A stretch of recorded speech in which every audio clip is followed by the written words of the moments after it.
purpose land. Now, hear me. We are no fools on the hill. My people are no fools on the hill. You must let my people go, so we can rule from Cape to Cairo. You must free my people's hands, so we can rule our purpose land. I wanna know who owns the land. Who wanna know who owns the land? Okay, now listen carefully. Of course, ladies and gentlemen, good evening and welcome to your anchor man as we continue to ask, who owns the land? Who owns the land? And that question is not for you to answer. It is for those out there who contain a free and independent Southern Cameroon as of 1954. 1954. We ruled and governed ourselves and had our prime minister, and after which we conducted elections and handed over to another prime minister, John Gu Funcha, officiated by the one and only African Pan-Africanist of the day, the Honorable Nkrumah, came all the way to the Southern Cameroons, ladies and gentlemen, and mark you, Ahijo wasn't there. Ahijo wasn't there. The dignitaries that came in on that fateful day to witness the swearing in of Ambazonia's second prime minister, call him president, was the Honorable Kwame Nkrumah from the Republic of Ghana. That is to tell you how much we had taken control of ourselves living Nigeria in 1953. Thank you for tuning in. Again, it's another great day to be alive. Thank all of you in the diaspora, in Europe, in Canada, in the United States, in the Middle East. Lots of you out there in Dubai, the UAE, United Arab Emirates. Thank you for tuning in. Of course, I am your anchor man, Chris Ano. Please, as usual, I expect you to go ahead and hit that share button. Go ahead and hit that share button, ladies and gentlemen, and let us quickly get the platform populated. Get it into the thousands. Get it into the thousands. I am looking forward to that. I am very much excited bringing you this show today. It is a show that opens a new front, a new battlefront in this war. We are no longer just going to face La République du Cameroon. We have blacklegs and enablers within us who are more dangerous than the French Cameroon colonial occupational forces in our territory. French occupational forces do not go after any of our interests or any of our own until the blacklegs and the enablers have tipped them off and get them coming around. So I am so glad we're going to discuss that today, and I have a powerful panel that will be looking into that, taking part in that discussion. So please, I expect you to do your part. I need to see the numbers jumping immediately. If you have just joined the broadcast, hit your share button. Let me know that you are doing your part out there, ladies and gentlemen.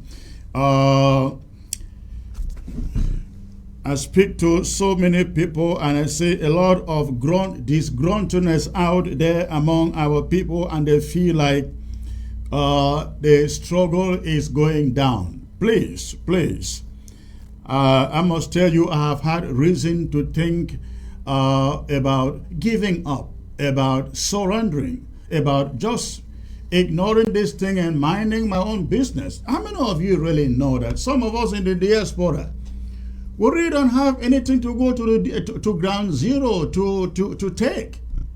Do you know that? Some of us really don't have any more interest left on ground zero, ladies and gentlemen. Nothing. Nothing. So the question is, why do you fight? We fight, I fight, because there is a generation that is coming after me. I fight because I got a daughter who would want to one day go back and see where the father came from. I fight because, ladies and gentlemen, if you live in this world and fight for nothing, you are nobody. You represent nothing. If it is just about yourself, if it is just about yourself, then you live a life most miserable, as the Bible says. But listen, we fight because when we go, we want to be remembered what we left behind. People who die in the midst of a struggle, of a fight, and go without fighting, they will never be remembered for anything. They will never be remembered for anything. I better be remembered fighting when I go, like in the case of Field Marshal of Ambazonia. So that is why we are into this. We're not fighting this because we hope to come to Ambazonia and become the ministers and the leaders and the president. By God's grace, that happened. We welcome it. We welcome it. But listen, why our eyes are focused on Boya? We, personally, I speak for myself, ladies and gentlemen, I speak for myself. I am not looking to being the one that take you to Boya. Again, if God allowed that to happen, we welcome it. But you know, when we fight this thing, we must have an open mind. I am one of those who do not believe that any particular individual, any particular organization must be the one that takes us to Boya. I don't care if it is Cho Ayaba. I don't care if it is Bo Hebert. I don't care if it is Akwanga Ebenezer. I don't care if it is Weber. I don't care if it is Goji Dinka in his old age. Anybody can take us to Boya. I just want us to get there. I don't care how we get there. I don't care who takes us there. Let us get there. That is all. That is all that is important here in this struggle, especially at this moment, ladies and gentlemen. So this is not about us. If it is about you, if you are a leader in this struggle and you think it is all about you, you got it completely wrong. You are not thinking of the generality, the 8 million Ambazonians who are struggling, suffering, who has lost loved ones and lost family and lost children, lost wives and husbands. You're not thinking about those school children who are seated at home and not able to go to school. It should never be about any of you, about any of us. Yet we must play our rules to the fullest, so that when we hand over, so that when we leave, nobody will have the reason to say we didn't offer our best, we didn't do our best. Absolutely not. That is what this struggle should be. Selfless people, selfless leader. And I must say this, we have a problem in this leadership, in this interim government, in this organization, be it APL and be it AGOVC, be it, every one of these organizations you can think of. Even when we have an interim government that was established to manage, put leaders in place to manage and lead us to Boya. You put leaders in place and they become sit tight even when results are not being seen. Even when they're fighting alongside La République du Cameroon. They just sit there. I read a little post this morning, somebody forwarded it to me and somebody said, all of you in the diaspora, you are just doing leader change, swapping leaders, doing election, doing that. We are not focusing on ground zero. I disagree with that. I disagree with that, ladies and gentlemen. When you put a leader in at the helm of any organization and the leader does not deliver, that leader should be removed in a democratic way. He or she should be removed in a democratic way. Because we need good leaders to lead. We don't just need people who take it for an occupation, for a profession, and sit there and they call them Your Excellency, Madam President, Mr. President, Commander-in-Chief, CIC. Nonsense. If you're not doing the work, you should be put out. And the person who will do the work should take the role. All right. Ladies and gentlemen, that's just the way I talk. I don't raise my voice, but before I know my voice is high, I don't know why, but that's just me. Please go ahead and hit your share button. Let me see what you guys are saying out there. I'm giving you time, a little time to hit your share button. If you are just joining, please hit that share button. Hit that share button if you are just joining. Let me see what is in your mind. Let me know if you are watching by way of Roku. If you have Roku in your house and you are watching or you have been watching, let me know. Drop a note here. Let me know that you got Roku with you in your house. And please, if you are joining, hit the share button. Let us quickly populate this platform. I'm having a powerful panel here. And throughout the coming week and the next week, it's going to be very, very exciting here on ABS with excellent guests showing up. All right, let me see. Christian Kumbo, as always, the first one to be here. Exodus, nice one. Secretary Chris. Jean Bako, I see you, sir. I see you. Let me know if any of you has downloaded Roku in your home. All right. Eric Guan, great to see you. Secretary Chris, more grace, sir. Thank you, sir. Bernardo Argo, I see you. I see Nicholas Elia. He says, well, Paul Nilong. Bravo to Comrade Lagmi Nestor. Okay. Nestor is a great guy. All right. Bridget Achotia, we are glad to have you, Anchorman. God bless you for your sacrifices. God will punish and expose those enablers that want Ambazonians to believe that you are working for the enemy. Don't be worried. They've thrown so many stones and none. They are desperate. None is sticking. And I just hope that they continue to throw many more stones.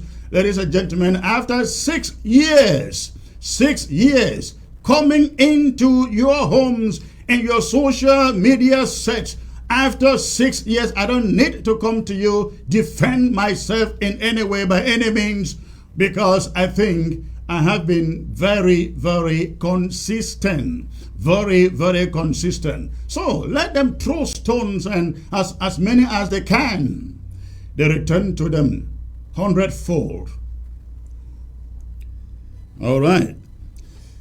Okay, who is this? Alexandro South watching. Thank you, sir. And who else? Gideon Monto says, watching from Iwing Village. Wonderful. Great to hear that, sir. Jean Bakoa mentioned you. Who else is here? Exodus DX. Boya is our final destination. You can say that again, sir. Sama Aloysius, Anchorman, I appreciate all your efforts. May God continue to strengthen you. I received that, sir. And who else is here? Andy Eti, I see you, sir. Christopher Abeti, watching from South Africa. Karen Williams, we love you, our Anchorman. Thank you, ma'am. James Maluk, great man, you have said it all. Thank you, sir, from Germany. Fidelis Nzegung, love you, Secretary Crazy says. Tamanji Charles, says Charles from Oyuka, wonderful, great. Okay, Bama John, ladies and gentlemen, the numbers are not jumping to my liking. If you have just joined, please hit that share button. Hit that share button so that I can come to you with this presentation proper. Anna Bita, hello, Chris, nice to see you. Thank you, ma'am. All right, and I see in the Anye watching Amber Tucker, we really need to get rid of blacklegs in Fako, not just in Fako. They are dotted all over the national territory, and here I refer to Ambazonia. They are dotted all over Ambazonia, And that is why I call it another battlefront that we have to undertake while we face La République du Cameroon. Karine Williams, see you. Tengen Waka, watching from Batibo. God bless you, Secretary Chris. Thank you. I don't know whether it's a ma'am or sir, but thank you. Mbida Atemenge, Sako is the #1 enemy of this struggle. Well, he's not alone. Many of them out there. All right. Stella Anita, courage, our unshakable secretary, match fire. Thank you, Stella. Cecily Con, I see you. I see also James Mulu. I've mentioned you. Okay, who else? Who else? Andre DiCarlo, the Mulu Omar of Amazon, or the Mula Omar of Amazon. Okay, do I look like Mullah Omar? You know Mullah Omar, right? Was it the Taliban guy in Afghanistan? Mullah Omar. Well, I don't think I look any way closer to him. I'm not wearing what do they call it? Those regalia. I'm not wearing any of those. I don't have beards, So you're not close at all. All right. Isatitso Daniel. This is the Bangwa name. I can pronounce it really good. I see you, Secretary Chrissy says. Emmanuel Dango. Okay. Blaze Sa, I see you. Michael Nkunglefe, I see you. All right, ladies and gentlemen. Let me end this here and come to you. And while I continue, please hit your share button as you join. Let me start with these so-called lockdown rumors that we hear out there. Now, I am addressing all of you on ground zero, and Bamenda should take particular note. If you are in Bamenda, please, I need you to take note of this announcement. And when you get the announcement, please make sure that you pass it to every nook and corner of all of the northern zone. We have said here again and again and again that when there is a lockdown, I will come to you. Or Iya Marianta will come to you. Or Mike Fusi will come to you. Or Clovis Nanchop will come to you. These are the personalities that when you hear from them, anything you hear from them, you take it to the bank. Now I am coming to you, ladies and gentlemen, to remind you, all of you on ground zero from the southern to the northern zone, that the alleged lockdown being declared by some people who do not want to put out their faces like mine are declaring for, I learned, 1 month. It's supposed to start on Monday, I learned. Listen, the only thing that we continue to observe is our regular Monday ghost towns. Our regular Mondays ghost towns. Nothing else. This interim government will not be declaring any lockdown in August. Of course, if there is an emergency need, we will do so. But as of now, there are no plans for any lockdown in all of Amazonia for the month of August. No lockdowns for the month of August. The interim government isn't declaring a lockdown for the month of August. The only thing that we continue to respect and observe is our regular Mondays ghost towns. So on Monday, you wake up, you go about your business. On Tuesday, you get up. On Monday, you wake up, you observe. Stay in your homes and observe ghost towns. Stay in your homes. On Mondays only, observe our regular ghost towns. And then Tuesday, you wake up, go about your normal activities. Go about your normal activities. And I hope this is coming to you timely enough to circulate the information, circulate the news. And I'm hoping that all the activists out there in the social media will forget about elections. Ladies and gentlemen, please shut your mouth about elections. Educate people about things like this. Educate people about things like this. This is very, very critical. We cannot continue to subject our people to unnecessary lockdowns. When we have 20th May, or when they declare 20th May, 11 February, mountain races, and so on and so forth, or when somebody they consider an important dignitary is visiting any part of our territory, we will declare lockdowns. But we will not wake up in the morning and declare a week, a month for a lockdown for any reason. Please go about your business as from Tuesday. After the Monday goes down, go about your usual business. Go to your shops. Go to whatever you do. Take care of your business. We acknowledge that with the passing of each day, things only get harder, more difficult for you on ground zero. And we are not prepared to add pains, to add injuries to the pains you already have by calling for unnecessary lockdowns. So please, the interim government isn't planning for any lockdown for all of August. The only lockdowns we know are Mondays. Monday ghost towns. If we have need for a lockdown, we will come back to you and we will explain why. But we will not shut down Ambazonia because of some plate numbers, as I'm hearing out there. I don't know how true that is, but we hear that somebody is calling for a lockdown because of plate numbers. What has that got to do with punishing La République du Cameroon? What has that got to do? Unfortunately, also, look at that. The people that are calling for a lockdown have not proven to us they have a single battlefield in Ambazonia.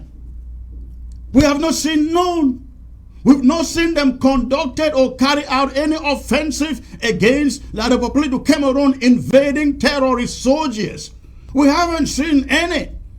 All they know how to do is kidnap people, take ransom, and then call for lockdowns. Please go about your business. And again, if you are an activist out there, take up this announcement, put out the audio messages, let us educate and inform our people to the effect that we do no longer tolerate unnecessary lockdowns. Anybody just calling for a lockdown without explaining to you why a lockdown is necessary, you should begin to question it. If you hear an announcement from me tomorrow, Chris, I know that there is a lockdown, the first thing you should be doing is, Secretary Chris, what is this lockdown all about? You don't have to be sheepish because you are afraid. Afraid of what? So please, that is the message. We have no plans for any lockdown. We have no plans for any lockdowns, ladies and gentlemen. So please go about your business. As you wake up from Monday, observe Ghost Town. Tuesday, go about your business. Now, let me take this other announcement here. Now, there is an audio that is making an audio message. Please hit your share button. I haven't started yet. Hit your share button as you join. I want to see at least 1,000 people, 1K on this screen. So go ahead, hit your share button before I come into the proper subject here. There is an audio message that is making the rounds in the social media, and I like to say something about that. I call it a false alarm, and I like Ground Zero particularly to take note of this. I like Ground Zero to take note of this. That audio message is a false alarm. And this is the message. Listen to it. All right, Mr. Joel, good evening. Just to inform you that I'm forwarding you a message as from tomorrow. Forward this message to all the nooks and crannies of the people you know, especially in your meeting. Forward the message to them. Tell them, as from tomorrow is the 26th of July 2022. As from tomorrow, government is launching a new control telephone calls, WhatsApp, Facebook, YouTube, everything. A new system is put in place as from tomorrow. So, all right, I'm sure most of you have listened to this short audio message. It went viral, I think, a day or so ago. Listen to me carefully, Ambazonians. This must be one of those messages from La République du Cameroon, blacklegs or agents trying to intimidate you from carrying out your regular social media activities. They know that you receive messages from all over the place and you turn around and also disseminate them. Listen, La République government does not have the ability to monitor your digital social media calls or messages. I am talking about Facebook, as they say. He even mentions YouTube. He mentions WhatsApp. He mentions Instagram. Listen to me carefully. I am an IT engineer. Also, La République du Cameroon does not have the capability to monitor your WhatsApp, to monitor your Facebook. They can monitor your Facebook only by logging into your Facebook website or Facebook page to see what you are posting. They cannot intercept. What you send out on Facebook or YouTube. They cannot even intercept the messages that you pass out using WhatsApp or Telegram or all those apps that we use for messages. La République du Cameroon doesn't have the capability to monitor anyone. If they were monitoring anybody on it, you would agree with me, they would be monitoring all of us, our WhatsApp and Telegram and all those grams. They would be monitoring us, isn't it? No, they do not have the capability. You should not be intimidated as this audio message wants you to be. Ignore that. It is irrelevant. It is not true. La République du Cameroon cannot monitor your Instagram, your Telegram, your WhatsApp. Again, they can only monitor what you are posting on the social media like YouTube, Facebook, Instagram, and so on. Yeah, they can monitor those if they know you. But it is very easy to dribble them, right? Just go on Facebook, if you are using your real names, change your real names, put a different name, and continue to post what you want. That's what you can do to avoid them knowing who exactly is posting what, especially if you are on ground zero, if you don't want to be known. Another option that you can do, especially for phone call, if you are really afraid, you have no reason to be afraid. La République du Cameroon cannot even monitor your regular phone line. I'm not talking about WhatsApp. I mean your regular. If they were, listen, you know that many of us in this thing, we are calling La République du Cameroon every day for the past almost 6 years. They have never intercepted a message from me. If they did, we would have known. So please, again, do not be intimidated. There is nothing they can do to monitor you for any messaging that is passing through the digital sphere. They cannot monitor you.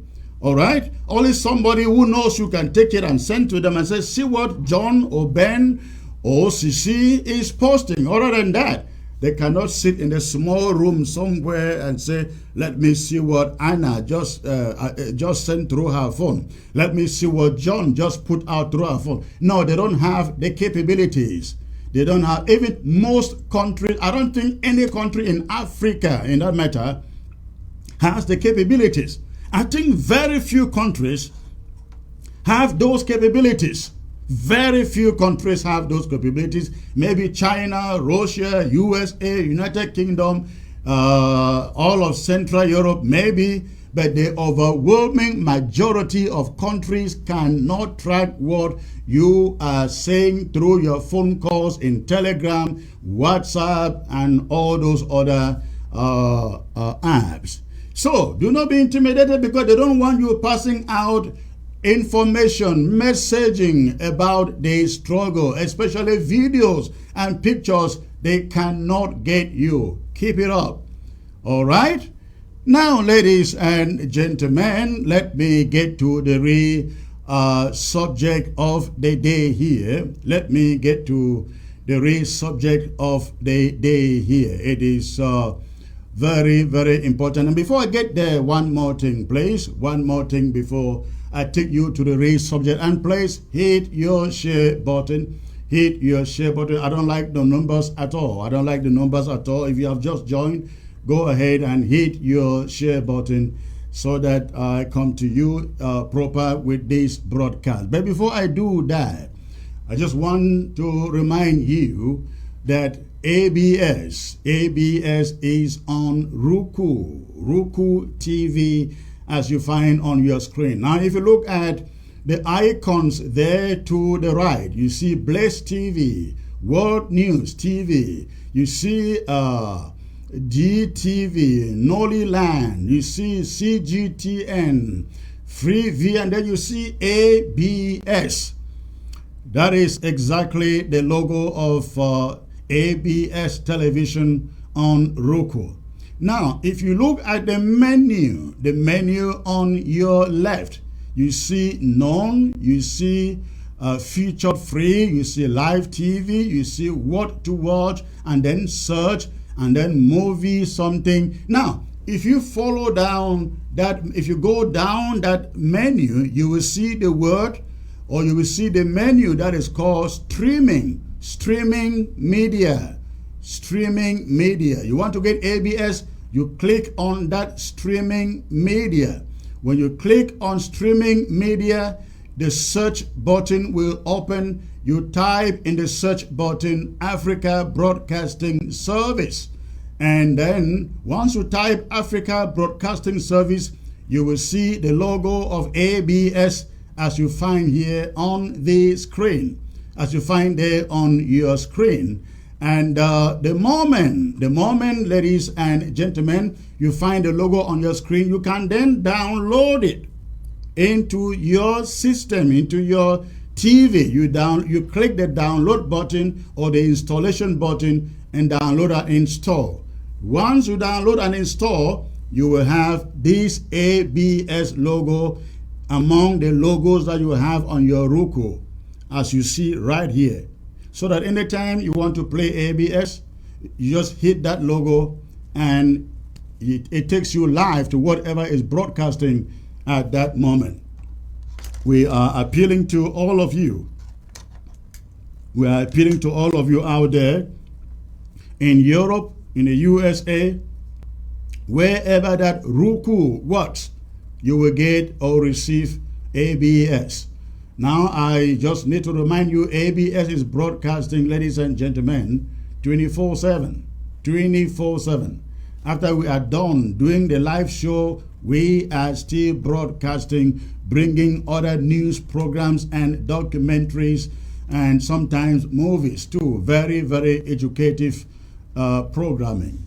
So that is that. Please download ABS. We look forward to getting at least 10,000 downloads. 10,000 downloads. If you can support ABS financially, please, at least if you have Roku, download it. It's going to benefit ABS eventually when we hit up to 10,000 downloads. When we hit up to 10,000 downloads, it will benefit it. So please, if you can support, if you live in an area you cannot support ABS, downloading that app, even if you will not watch it, but just downloading it makes a lot of sense to us. Thank you for doing so. Now I will take you to the moment of the day. And I will start with some of the footages that I like you to see. And remember, today we are talking about the new battlefront, that we call No More Mercy, No More Mercy for blacklegs and enablers. No more mercy for blacklegs and enablers. Now, there are a number of categories of blacklegs and enablers. I'm going to bring you those different categories.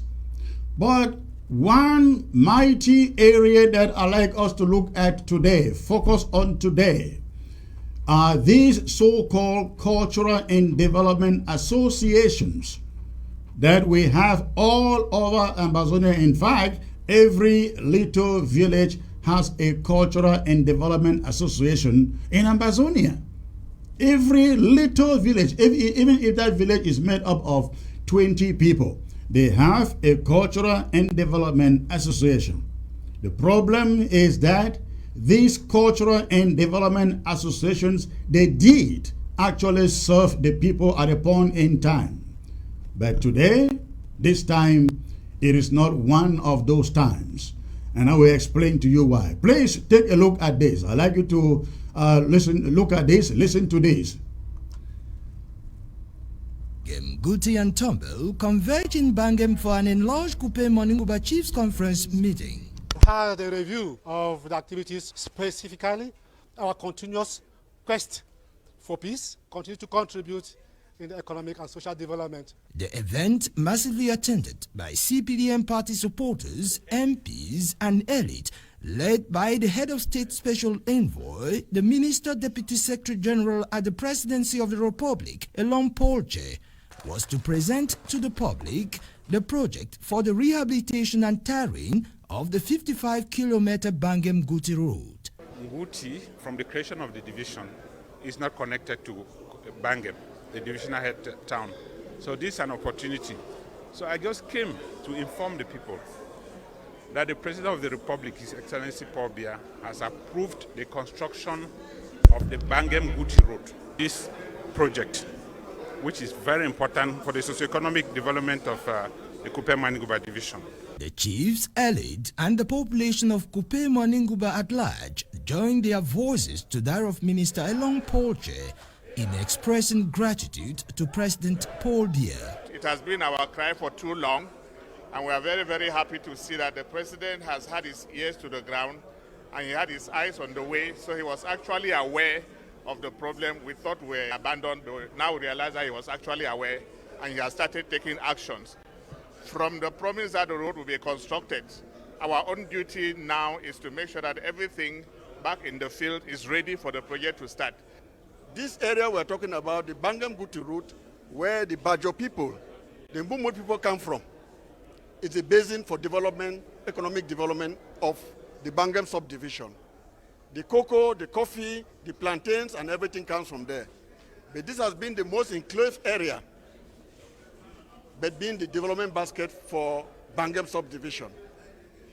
We cannot, in short, in little words, express our delight what transformation would bring to the whole Kupe Moninguba division. Today we are linking two divisions which were cut by road. Even bikes could not go through. It means that cocoa, coffee, and even basic cash crops could not live the people. Poverty will be reduced. It's a major step.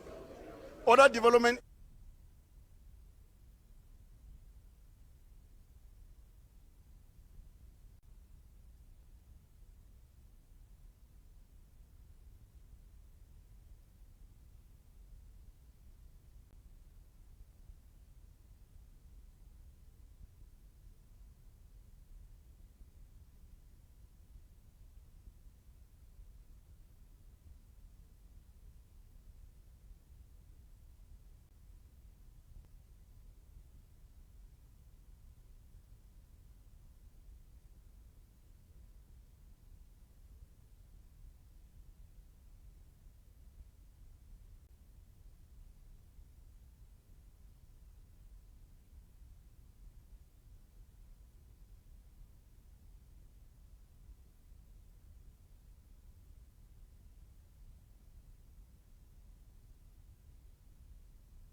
Oh, my.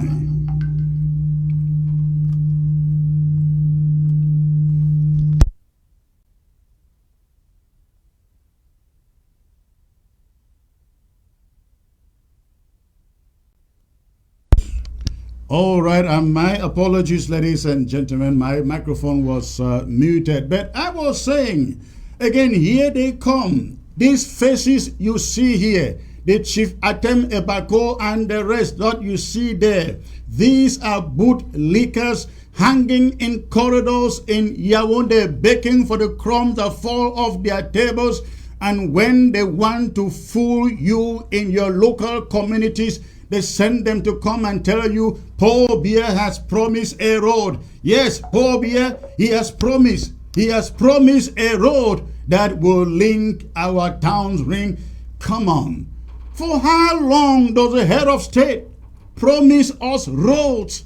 Is it the first time we are hearing of roads in Nguti, in Tombe, in Bangam, in Kupe, Manunguba as a whole?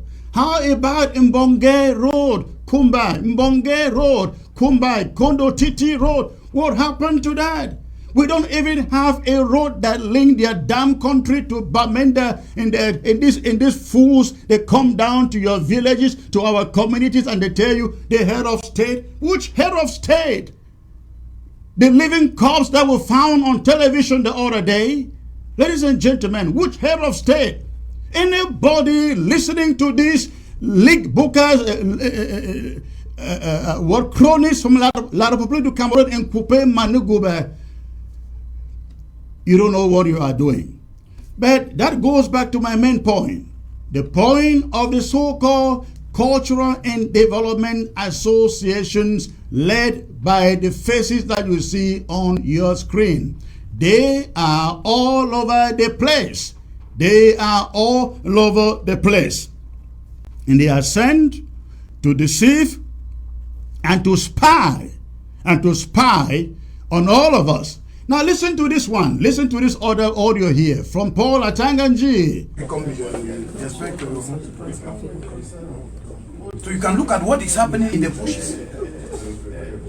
Look at what Cameroonians, the torture given to our children because of the terrorism. Look at the magnitude of violence. Look at the magnitude of violence done to our children by the terrorists. We cannot accept things like that.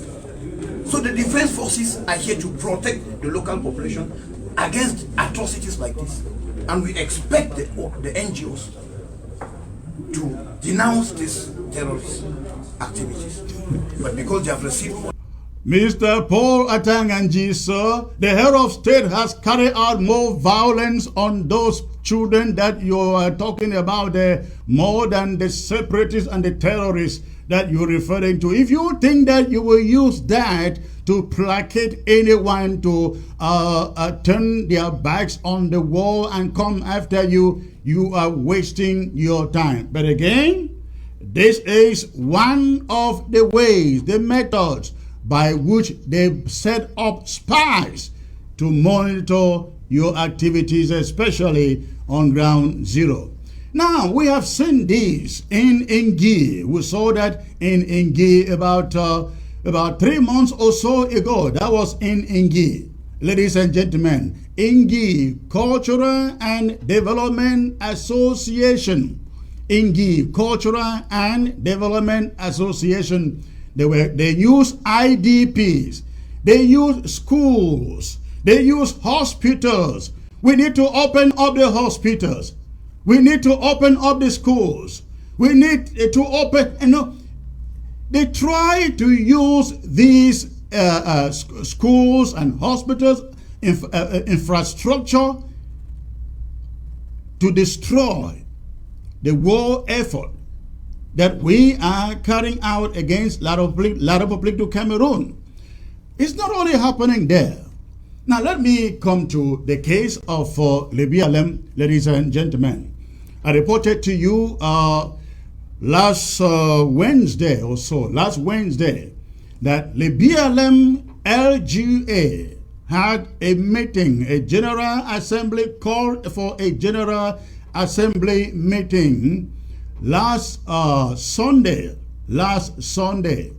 the call for a General Assembly meeting last Sunday, ladies and gentlemen, and came up with a number of resolutions, the most important of which banning the activities of what they call Likudo. Likudo stands for Leban Cultural and Development Association or Organization.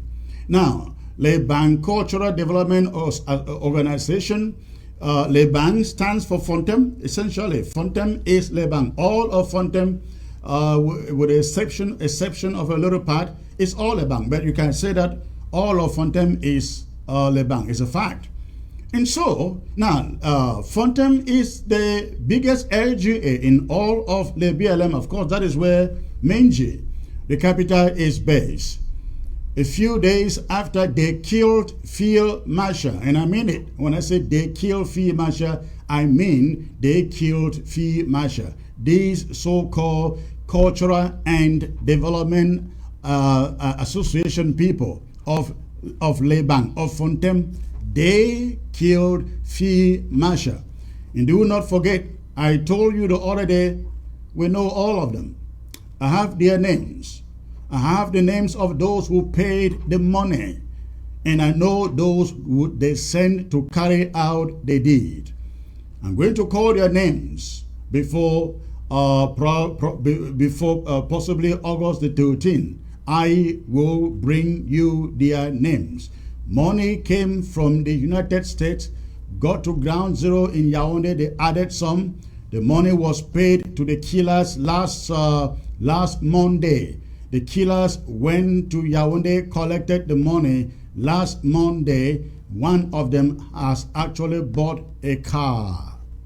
One of them has bought a car. So I know exactly what I am talking about when I say Lekudo, Leban, Cultural and Development Organization. They put down the money that killed Field Marshal of Amazonia, and they can confront me, and I will tell them exactly who did it amongst them. So, but they, after killing Field Marshal, as hurtful as it was for all of us, everybody in Amazonia, ladies and gentlemen, they were out celebrating. And I'm going to show you, look at this image. They were out celebrating the very next day. I think 2 days after, they were celebrating in Menji that Field Marshal was gone. Look at that. Menji, you can see all the priests are so happy. You can see all the priests are happy. You can know all the priests. You can see a lot of jubilation today in Menji. Everybody is so happy. You can see the jubilation in the Marapoli Center, at the entrance of the Marapoli Center. We are so happy. Everybody is so happy. Everyone is so happy. You can see, oh, Father. You can see Faragebo. This himself here. That's this. You can see all fathers. You can see. Oh, Father. This is interesting. Oh, I see. You can see. Wow. All of them. All the priests, the arrival of the priests. This is exactly what I've been telling you.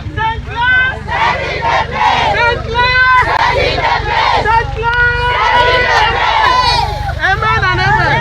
Amen. As we talk so, Europe is here. Yes. 2 days ago we created WhatsApp, Facebook. Yes. Until when it happen now, they don't know. Oh, please. You can see. We will talk for update what we reach today.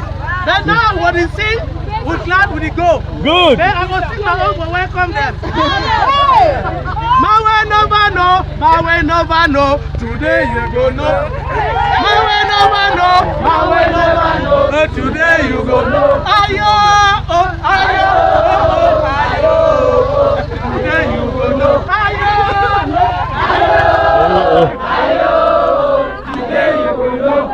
never see, Mawe never see, today you go see. Mawe never see, Mawe never see.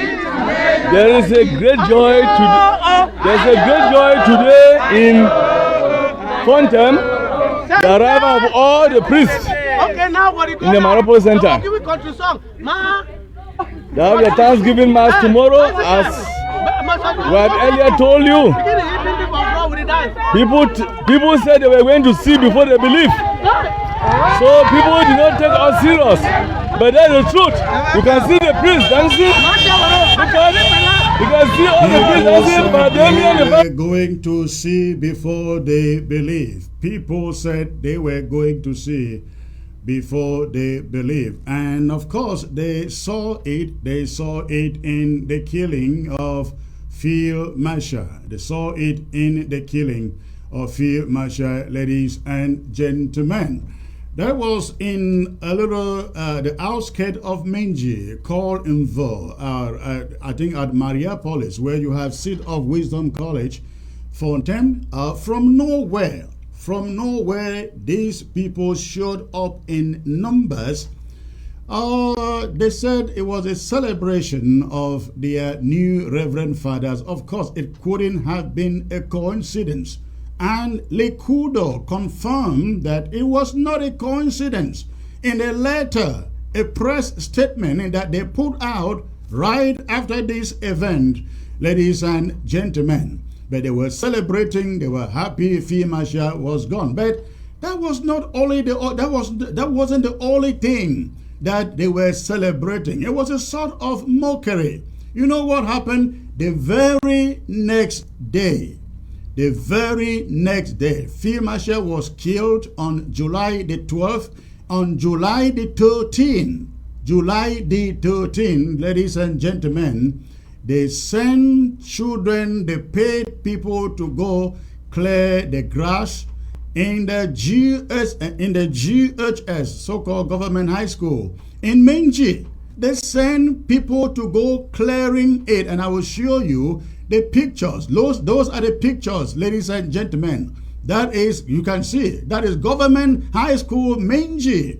They send people to go and clear it. This happened on the 13th when they had killed Field Marshal on the 12th. So, you can see the images there coming from Menji, of course. That is it. Government high school Fontem. Grass was being cut the very next day that Field Marshal was killed. Thank God the Red Dragons went there and they ran with their dear lives. They escaped with their dear lives. Now, ladies and gentlemen, this is very, very important. We are not seeing this only in Lebialem alone. We are seeing this taking place all over Ambazonia.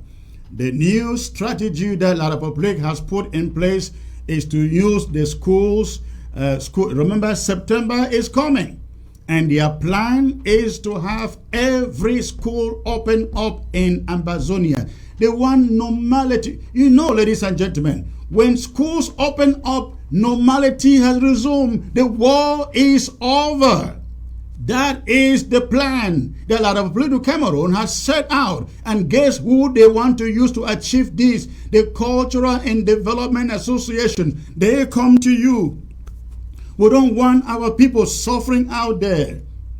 They don't have food. Their children are not going to school. We want to help all of them. In fact, in Menji, I heard them saying that they're going to, the first 200 students to enroll in GHS Menji, they will give them tuition free and free books. They will have books. All of their books will be supplied free. They will have to pay no school fee.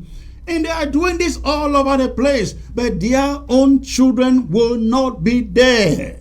Their own children are not going back anywhere, ladies and gentlemen. They are fooling the ignorant, naive people to send home, to move back home, send their children to school. Then the DOs can come back, the divisional delegates can come back, the police, the gendarmes, they can come back, and then the contracts, you know, they have to fix roads, right?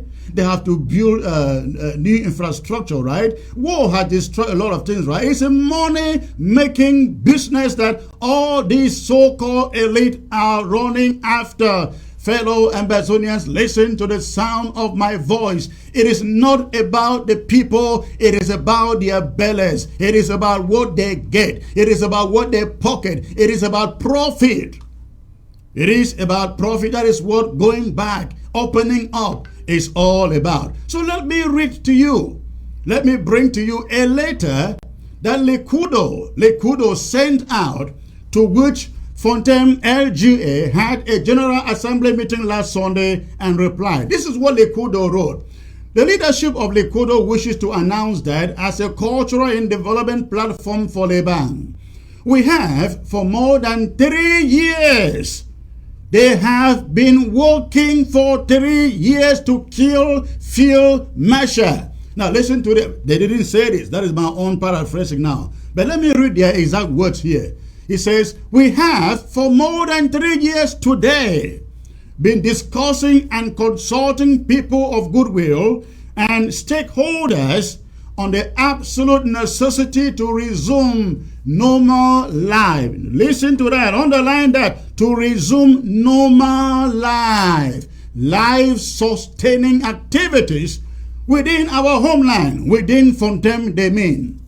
The latest of these consultations was the audience a Lekudo-led delegation had with His Lordship Bishop Aloysius Fondong, Chief Shepherd of the Catholic Diocese of Manfe.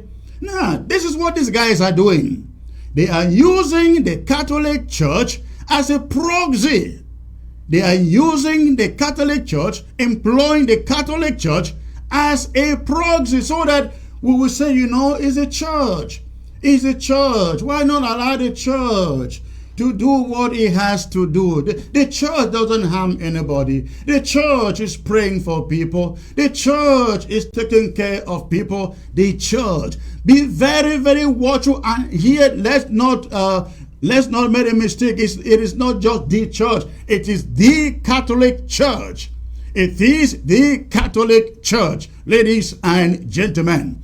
Their statement continues. The audience took place about a fortnight ago. Our mission was to discuss the effective resumption of schools and church activities in different parishes in Fontem subdivision, they say. Monsignor Aloysius perceptibly was passionate and deeply concerned about the issues tabled to him. Namely, number one, the need to reopen Seat of Wisdom College, Fontem, and Catholic primary schools in the subdivision. Number two, the need to relaunch evangelical and pastoral activities in St. Clair Parish, Menji. We are waiting for you there. Number three, the need for His Lordship to say a Thanksgiving Mass at the said parish. In his response, the bishop acknowledged the dire need to meet the request of his flock, but expressed concern about security challenges in the whole subdivision. He, however, reiterated, among other issues, one, that he had already assigned a preach each to Lewo and Menji parishes. In other words, the Catholic Church is already carrying on this agenda of opening up Fontem, ladies and gentlemen, the Catholic Church. Well, number two, you say that he would likely assign a third priest to the subdivision depending on reports he might obtain from the field. That the Catholic Church, the Catholic primary school in Menji would go operational at school resumption in September, and that the Seat of Wisdom College Fontem would not go operational in September yet. This communique simply highlights some of the salient issues discussed with His Lordship, they say, but further seeks to emphasize the fact that Lekudo and all the people of goodwill, listen to that, the people of goodwill within Leban had been nursing the plan to resume school before the demise of the Ambazonian freedom fighter FM. Now, these are their words, not my words. They have been planning this before the killing of the said dear Ambazonia, not our Ambazonia, but no, when they say the killing, now let me get it. It says they have been nursing the plan to resume school before the demise of the Ambazonia. You know, Ambazonia does not belong to them. They are not part of Ambazonia per the way they put it here. Per the way they put it here, before the demise of the Ambazonia freedom fighter, Field Marshal. That school resumption in our homeland will commence and proceed gradually and steadily, beginning most probably with Catholic primary schools. That Lekudo, in collaboration with its chapters worldwide, will continue to consult all the stakeholders, notably, now listen to this carefully, ladies and gentlemen, who they refer to as stakeholders. Lekudo, in collaboration with its chapters worldwide, will continue to consult all the stakeholders, notably the local administration. Notably, who are the stakeholders? The local administration. To do what? To ensure that normal life activities resume in Fontem subdivision as a whole. That came from Lekudo, Leban Cultural and Development Organization. You can also call it Fontem Cultural and Development Organization. That press statement came from them. Now, ladies and gentlemen, you should not forget this. The BLM County in this war crusade remains the only county that we can say we have on our column. It is the only county in which no Laroplido Cameroon administrator lives. Apart from their occupying soldiers, they don't have DOs there. They don't have government delegates or mayors there. They don't have even teachers there. They don't have divisional delegates of this, of that, agriculture, education, sports, this. They have none, zero living there. Essentially, all of La République du Cameroon administrators are out, have been driven out of the BLM. And guess who Lekudo wants to come, return, and take over their administrators? La République du Cameroon administrators. Lekudo is saying, we have taken 70 steps ahead. Let us take let us take 50 steps behind. Let us take 50 steps, if not 100 steps behind. That is what they are saying. It is in view of that Fontem Local Government General Assembly holding last Sunday put out this press statement, and let me read it quickly to you. It's a little bit, about 2 pages here, but I will try to read it as quicker as possible and in a way that you can understand. Lekudo activities ban in Fontem AGA. A group calling itself, quote, Leadership of Lekudo recently issued a communique revealing that as a cultural and development platform for Leban or Fontem, quote, it has, quote, for the past 3 years been discussing and consulting people of goodwill and stakeholders on the absolute necessity to resume normal life sustaining activities within our homeland. And they added, in a quote, the latest of this consultation was with Lekudo-led delegation. Was the one that a Lekudo-led delegation had with Bishop Aloysius Fondong, the chief shepherd of the Catholic Diocese of Manfe.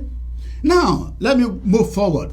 The communique concludes, the Lekudo communique concludes by stating that, and I quote, Lekudo is in collaboration with its chapters worldwide, will continue to consult all the stakeholders, notably the local administration, to ensure that normal life activities resume in Fontem. Let me move forward. What does that communique reveal? What does Lekudo communique reveal? Number one, the communique unequivocally makes public the fact that Lekudo has been infiltrated Just like every other cultural and development organization in Ambazonia, Likudo has been infiltrated, has been hijacked, and used as a conduit for the execution of the war efforts of La République du Cameroon in the BLM as a whole, particularly Fontaine local government area. The communique displays the determination to intensify its support for the war efforts of La République du Cameroon. Notably, they say in consultation, and I quote, all stakeholders, notably the local administration. So the local administration in Menji are stakeholders for Likudo. Think about that. Think about that. The local administration stakeholders for Likudo, not the people of the BLM. No. Not the people of Menji or Fontaine or Lebang, but the local administration talking about La République du Cameroon colonial officials. Now let me just read the decision taken by the BLM, Fontaine LGA General Assembly. The communique further states that Lekudo and people of goodwill within Lebang have been nursing the plan to resume school before the demise of the Ambazonian freedom fighter field marshal. By this, the communique links the actions of Likudo, its stakeholders and persons of goodwill to the assassination of Field Marshal of Ambazonia. This linkage clearly puts the said assassination within the perspective of the collaborative war efforts which have gone for over 3 years. 3 years by persons using the Likudo platform, as the communique itself states. In view of this, Fontaine LGA members say, why waiting for Likudo to redeem itself and keep to its laudable founding objective? We members of Fontaine LGA sitting in a General Assembly meeting on Sunday, July the 24th, in the evening, unanimously agreed that Likudo in its present composition is banned from operating or carrying out any activities in all of Fontaine local government area, or call it Lebang if you like, until the war is over. Accordingly, anyone found attempting any business or activities in Fontaine on behalf of Likudo will be used to set an example for others. However, the statement says Likudo is allowed and encouraged to carry out unrestricted humanitarian outreaches to the internally displaced Fontaine people, both at home and in La République du Cameroon, like Chang, Bafoussam, Kumba, Douala, Yaoundé, etc.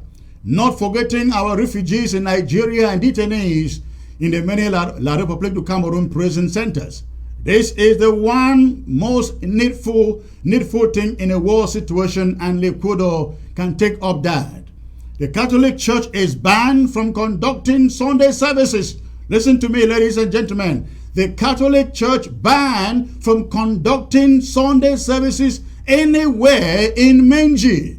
It is also forbidden from starting any of its primary schools or any of the activities listed in this communique until it disassociates itself from the content of the murderous, treacherous scheme described in this Likudo communique and proves its neutrality. The BLM restoration fighters, the Red Dragons, are charged with the strict enforcement of this ban and instructions. Those who contravene shall have themselves to blame. So that is it. That is a statement coming from Fontaine Local Government Area General Assembly meeting last Friday.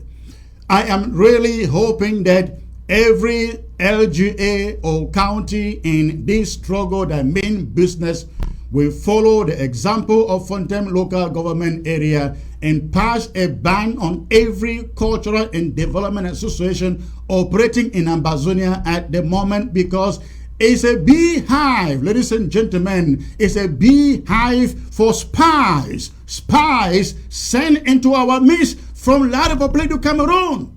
You sit in your meetings, in your LGAs, and you are discussing what will happen, the product, the targets to be confronted, and they are seated there smiling with you, laughing with you. They put in their dollars, their dimes, and they want you to believe they are with you, but they belong to these cultural and development organizations. They sneak out, take the message out, and before you know, your executors will go out to carry out these actions, are picked up, and they are killed.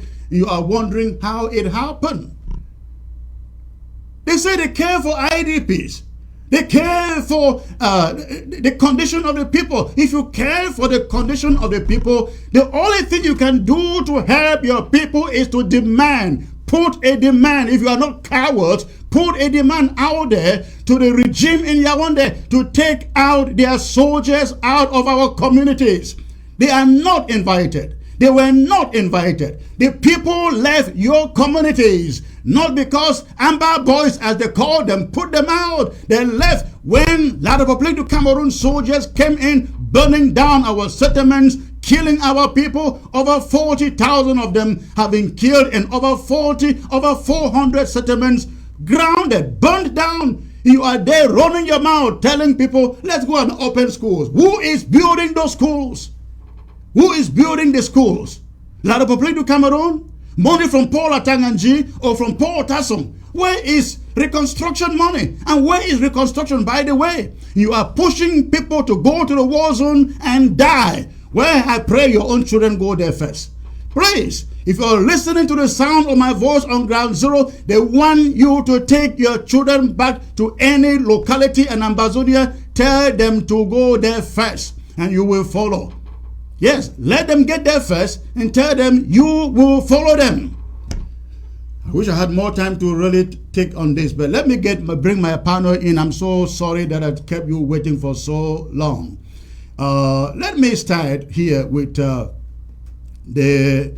Vice Chairman of the Restoration Council. Again, I'm joined by the Vice Chairman of the Restoration Council, ladies and gentlemen.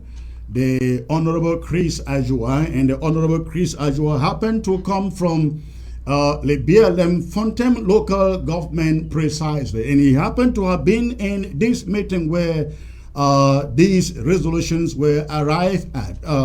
Honorable Chris Ajua, sir, but this is not a BLM problem. This is not a Fontem problem. It is Ingi problem. I saw in the social media yesterday people demonstrating in their numbers in Fundong. They said they were chasing the separatist fighters. We have seen it in Ingi, where the so-called Ingi Cultural and Development Association, they come together. They want the IDPs to go back. They care about the IDPs. Why the IDPs will go back, their own families will not go back. They want the IDPs to go live, have no homes to live in, have no food to eat. They would have sent them back home, but collect their contract money from La Republique du Cameroon and said the job is done and life is back.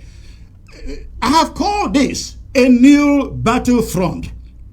A new battlefront in this war. Tell me, sir, if I'm wrong. Secretary Chris, thank you very much for this opportunity. Definitely, you are not wrong. But before I continue, I would like to thank you for your service to Ambazonia. We Ambazonians send our sympathies and condolences to you and your family that has paid the price, and of course your brother paid the ultimate price for our freedom and our liberty. So we have him, all of Ambazonia have him in mind. And just to go a little bit into some certain things that happened just after he died. As you know, his body was paraded. That in itself is a crime, And of course, French Cameroon does not know anything that has to do with law and order. And they paraded his body at a location called it's called either Bisek or Bisik Junction. Let me remind all Ambazonians that that so-called Bisik or Bisek, originally there was a bank at that location. It was called Barclays Bank. Barclays Bank is a multinational financial and banking system. It used to be in the former British Southern Cameroons. But what happened? As in many cases, French Cameroon destroyed our infrastructure, everything that we had, including that bank. They destroyed even things like, as you know, international airport. I'm glad that earlier you talked about people like President Kwame Nkrumah coming to Southern Cameroons. Right. When I was little, I used to go to Tico Airport and watch planes land. I personally watched Nigeria Airways come to Tico International Airport. I watched Ghanaian Airways aircraft, we're talking aircraft with 4 engines, landing and taking off at Tico. Those are just some of the things that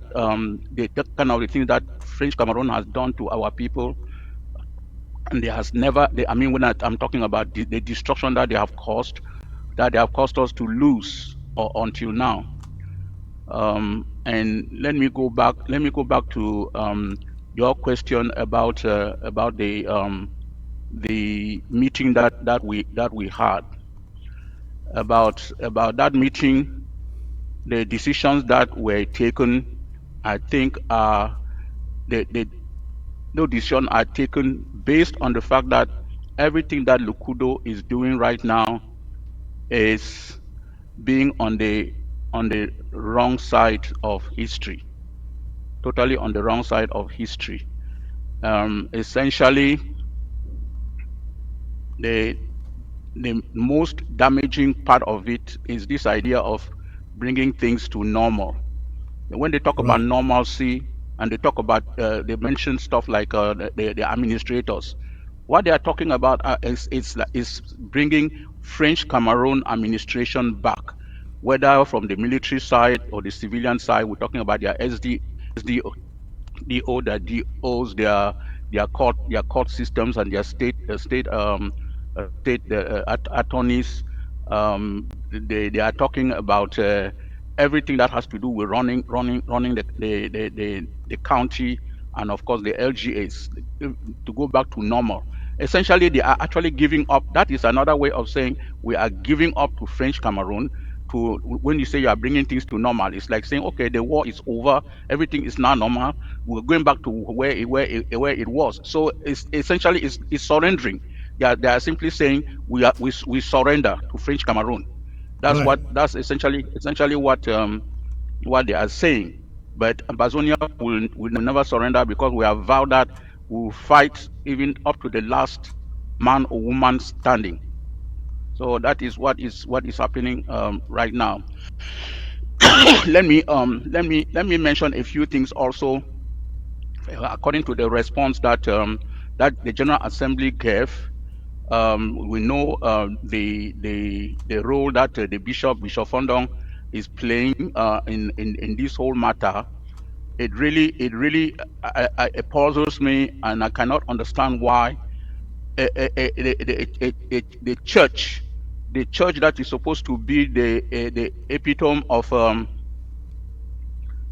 all virtues, leading people and countries, why they do this stuff. They do things that are not for the benefit of the people, and it might not even surprise some people if you look back into history and you go into something like the Second World War, for example, in Germany, when Germany was joined with Italy and Japan, and they were fighting the Allies during the Second World War. Guess who was with Adolf Hitler? It was the Catholic Church. The Catholic Church was with Adolf Hitler when the Jews were being massacred, when that genocide was taking place in Germany against the Jews. The Catholic Church was with them. So the Catholic Church was on the wrong side of history, and you come to the war in southern Cameroon and Bazonia, the Catholic Church is again on the wrong side of history. Thank you. Thank you. Let me get to Dr. Atienjo. Dr. Atienjo, you are coming from a community, Ingi community, that I think I would say let the example of these cultural and development organizations coming in, spying on us and using schools and the IDPs to try to open up, they call it, that's the word they use, open up Ambazonia. Please tell us what is happening in the Ingi. Secretary Chris, thank you for having me on board today. It's been a while. I've not come to ABS. Yes, I'm so delighted that I'm here today to talk about the new front that we have to fight in this our struggle, which is the enablers and all those who are killing us and selling all the information we have. Also wish to take this opportunity to relay my condolence for the loss of Ambazonia, the greatest fighter we have ever had in this revolution. Field Marshal the King was the stronghold that every Ambazonian was proud of. Knowing that, I mean, even if we were to fight this revolution for the next 100 years, everyone knew that Field Marshal is the king and he is the person for our revolution. So it's really very sad to know that things like this have happened in our revolution, and they have brought us to this position where we are talking about his demise today. However, Ngi Cultural and Development Association is known as NCADA, and for last about 3 months ago, they had a general assembly which was called by the president, and the intentions of this meeting was about trying to see how they could make some kind of contributions in order to feed the refugees. But later on, it was discovered that the composition of this meeting constituted a safe haven for gullible politicians, CPDM blacklegs, as well as boardlickers, who would not stop at anything but to bring mayhem to our people in their own way, in a very, very heinous way. These are people who sit in cultural and development administrations and plan for the death of our boys on the ground. So as you can see, I'm being reminded here, Secretary Chris, it looks like you selected all these, but all the people you are showing here, these are key board leakers and CPM elites who have sold their souls and do not have any bit of concern when it comes to our IDPs. Why can they not arrange and go and feed the IDPs that are suffering and dying in Douala? Why can they not arrange and feed the IDPs that are suffering in Yaoundé? Why can they not go to other cities? And all they do is to make collect a few amount, some few goods, send them to Ngi, and lure people to come to Ngi, that they should come and share these things that they have given to them. And they go and sing praises to a walking dirt man who calls himself the president. I don't even know if he knows that he's the president. All right, now, to be sincere with you. So some of these things, this is what is happening. These are diabolic individuals who have decided to swell their pockets with goodies that they pick from the corridors of Yaoundé, and then they go to the population, the local population, give them some few francs and a few loaves of soap, and then cajole them to sit and represent their interests on the ground, and claiming that they are doing something. There's something I would like to say here, Secretary Chris. Our people are being brainwashed.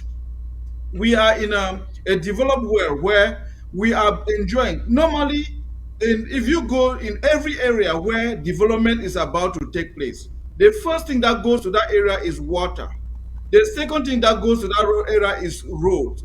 The third is electricity. And all these amenities are made available in areas. And then also, you have schools, you have hospitals. But our people have been brainwashed to think that these are basic necessities that needs to be given by the government. This is completely what we call brainwashing of the people. How on earth would you believe that electricity to a place is a gift from the government? Water, pipe-borne water is from the government, schools from the government. All this, they use cultural and development associations to brainwash our people. And we must educate our people to understand that it is their own right to have schools. It is their own right to have hospitals. It is their own right to have water. It's their own right to have water, roads, and everything that they need in order to survive. Maslow hierarchy, levels of hierarchy shows that those basic necessities are those that will provide survival to humanity. And these things, you don't need to beg them. You don't need to sit and somebody comes and tells you that I have gone and brought them to you. No, these are basic necessities that we need to have. So, as of the case of Ngi, and I see that the Culture and Development Association has actually developed wings, which I would like to say here, and it is happening in the entire Ambazonia and also Cameroon, La Republique. You see, they have seen that their agenda is not working, coming together as a cultural development association. Now they have now impressed some of the youths to come up with some ideas that they want to form youth groups that would actually muster development in these areas. To tell you the truth, I mean, this is it's unacceptable for people to sit and keep on manipulating our populations all the time. Our people are suffering. We need to hasten this revolution to a logical end. We need to get to Boya and bring freedom and bring peace to our people. And if these people stand in the way, I believe that we have to take them and consider them enemies and fight them with the full force that we have in order to keep Amazonia's struggle alive. The Culture and Development Association in Gi is no more, to the best of my knowledge, after the sham that was held in Bamenda, nothing has been held again. And I do not think that they have any reason to meet again because the agenda of that meeting was aborted and the meeting was hijacked by these political bigots who came out there to deceive the population. Thank you. Thank you. Let me get to the two defense chiefs that we have in the house. We have Bishop John. We have also Secretary of State Reverend Asong. And let me start with Bishop John. Bishop John, I know you have been, it appears that Bishop John is frozen and no longer with us. So let me turn to Reverend Asong. Reverend Asong, great to have you, ma'am. I read the other day somebody put out there in the social media that you promised to fight blacklegs and fight all these enablers. They are yet to see anything happening. What would be your response to those people? Yeah, not much is happening yet, but what are the plans? We call it a new battlefront. I think we have to give as much a priority to them as we do to La République du Cameroon, isn't it? Because La République du Cameroon enemies or fighters, we'll see. We can see them. But these enablers and blacklegs, we do not see them. They are most dangerous. What are we going to do? Thank you, Secretary Chris, for having me. Greetings to all Amazonians. Can you hear me, please? I can hear you 515. Thank you. I would just like to ensure Amazonians that cleaning the house is a work in progress. We are not going to relent on that. We are working so hard to make sure that those blacklegs are being taken care of. In the days ahead, I think a lot of you will see the result. The problem we are having here is that some Amazonians are so weak-hearted that Whenever they pick up their person that is a blackleg, they will start calling to give one reason or the other as what should be done and what not should be done, or reasons why the blackleg did what they did, or it's a lie. But we've tried to understand that we are all Amazonians, but we believe that if we keep doing what some of you want us to do, we'll never get to Boya. So as from now henceforth, from the death of FMA the King, we've seen that there is no more mercy for any blacklegs. From now henceforth, we're going to go the hard way, and we're going to do just that. We can assure you, be patient. Some are reaching out and asking what is going on, Reverend Atom, but it's a work in progress. We'll get there. All of you should be patient. We are going to clean the house as fast as possible. It's not easy, but we need everybody to collaborate to make sure that we get these things done as fast as possible. That's the only way we can get this independent. You see that the blacklegs, the numbers are increasing on a daily basis. La Republique is spending all the little money they have from our resources to make sure they give bread and sardine to our own people so that they can continue to do the work of the blacklegs. But be rest assured that in the days ahead, we're going to clean the house as fast as possible. We just want to warn all those cultural and development associations that are working tirelessly for their personal benefits and personal gains that the days ahead is not guaranteed. For anybody that is trying to make sure that their community go back to normalcy, when we are fighting this revolution to make sure we have our independence so we can dictate our children's future, not colonial invaders dictating our children's future, we're giving you a strong warning that all those cultural and development associations are bound in Amazonia. And we're not going to take it lightly for any association that will violate the law of the land. If you're trying to open up schools, it means you are working for La Republique. It means you are enemies to our independence. And we're not going to take that lightly. You are warned. We are not going to warn you again. If you want to try it, you can go ahead and try it. For those of you from the BLM that you call yourself the elite, Lekudu or Lebam or whatever you address yourself, we are not going to take it lightly. Your 3 years plan has come to manifestation by killing the icon of the Ambazonia Revolution. And because of that, we are going to do everything possible for those of you elite that are working for La Republique du Cameroon. Even after the independence, we'll make sure some of you will never enter BLM County. You can call yourself elite, you can call yourself youth, you can call yourself Cultural and Development Association. But we've taken notes of all of you that planned for the assassination of Field Marshal, the King of Amazonia, the only icon that God brought into the revolution, the only hero that God brought to the BLM people. You decided to kill your own and hand the corpse to the enemies.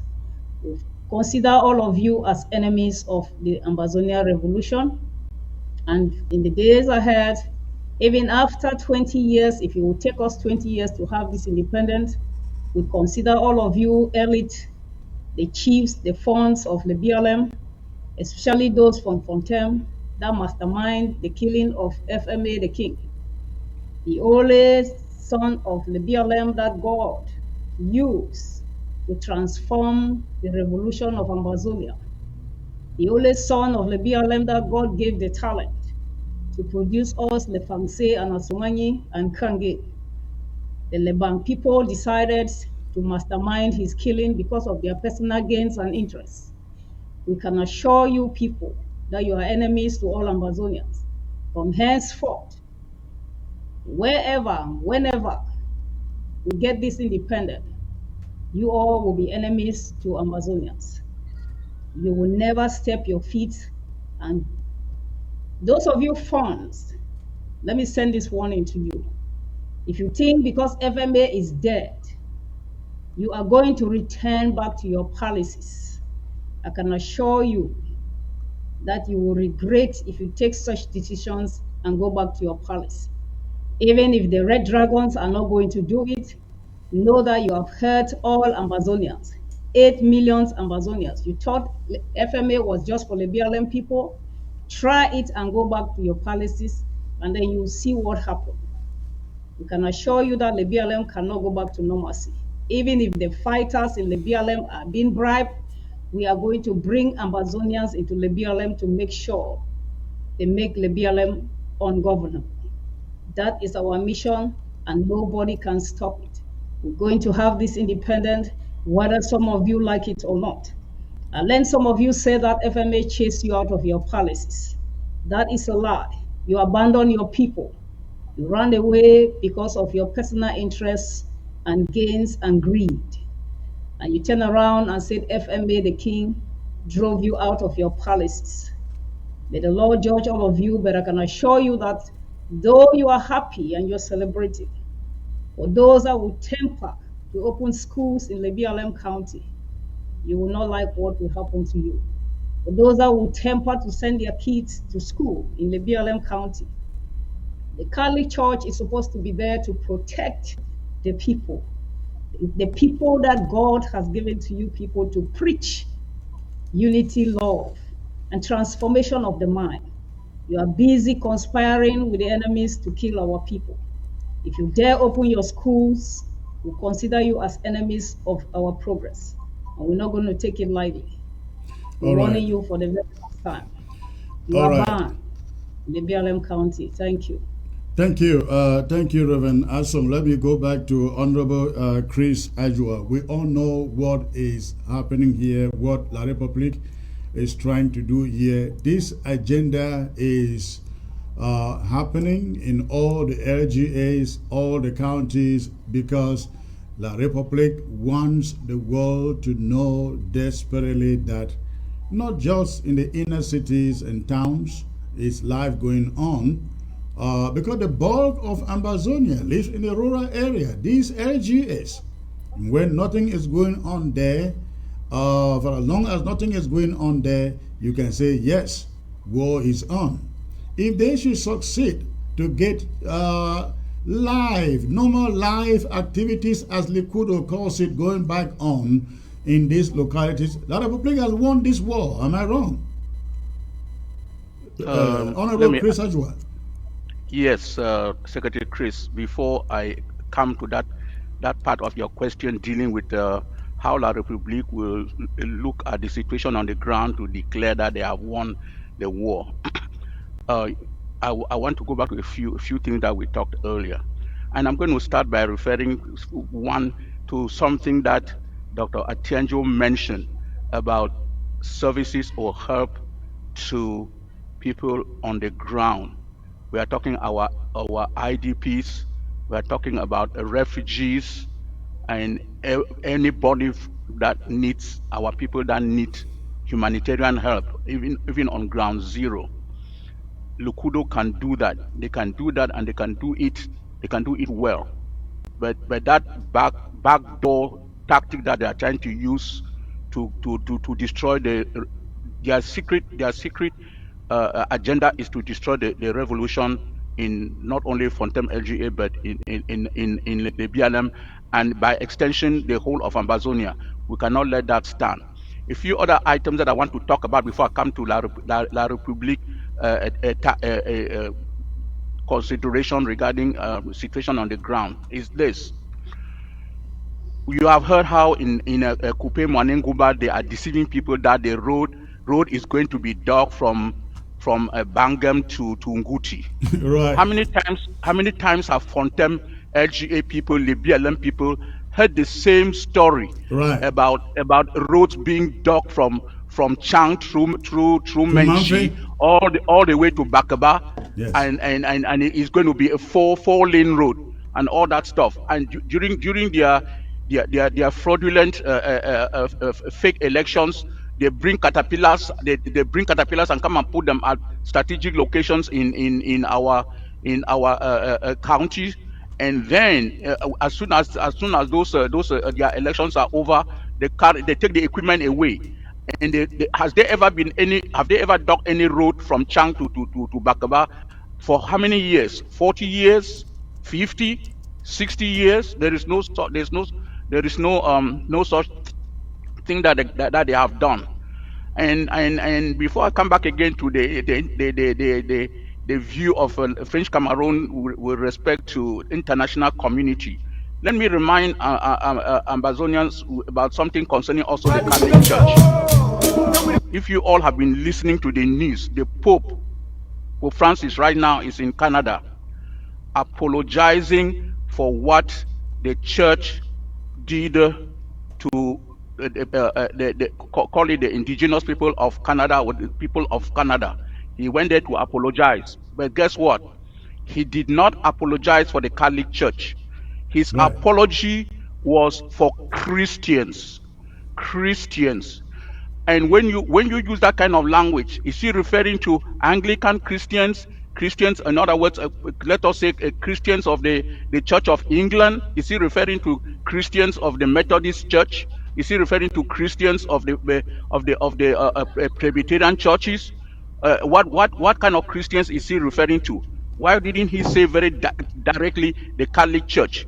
And then if you look again at what the Catholic Church is doing, these people, like their bishops, they take their orders from Rome. Do you think the Catholic Church all the way to Rome does not have a hand in what is happening in Amazonia? They know what is happening. They could, if they wanted, they could stop this war, but they haven't done it. The Catholic Church has not done it. In other words, the work that they are supposed to do as followers or representatives of Christ on this earth, they are not doing that job. So they are also accountable not only to mankind, but they are accountable also to God. Let me go now to the issue you talked about, referring to French Cameroon wanting that things should go back to normal. Anybody who thinks like that has hit the nail on the head. They want everybody to say, "Oh, look at what is happening. We have our SDOs and our DOs and all our administrators. The schools have reopened. Everything is normal. The war is over." That is what they want to tell the international community, and that is what they want to declare. Rather than go to the negotiations table and get the matter resolved at the international level, and everybody signs the document and say, okay, now there is some kind of justice has been done and therefore peace can return. No, they don't want to do that. They want to impose their solutions on Ambazonians, and that is exactly what Ambazonians reject. Any solution that's solely from French Cameroon is and will always be rejected 100%. If a solution does not, let me repeat, solution does not come from the international community, a solution that brings a justice to Ambazonia, that solution will be rejected. Thank you, Secretary Chris. And thanks Thank also you, to the sir. panel.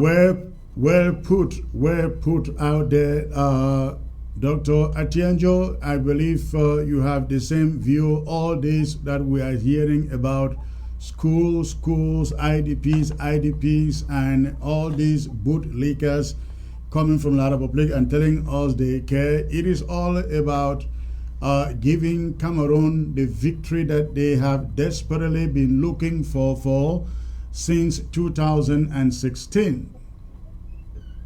Well, Secretary Chris, let me support what Honorable Adjoa has just said here. With this thing, this is what is happening in La Republic.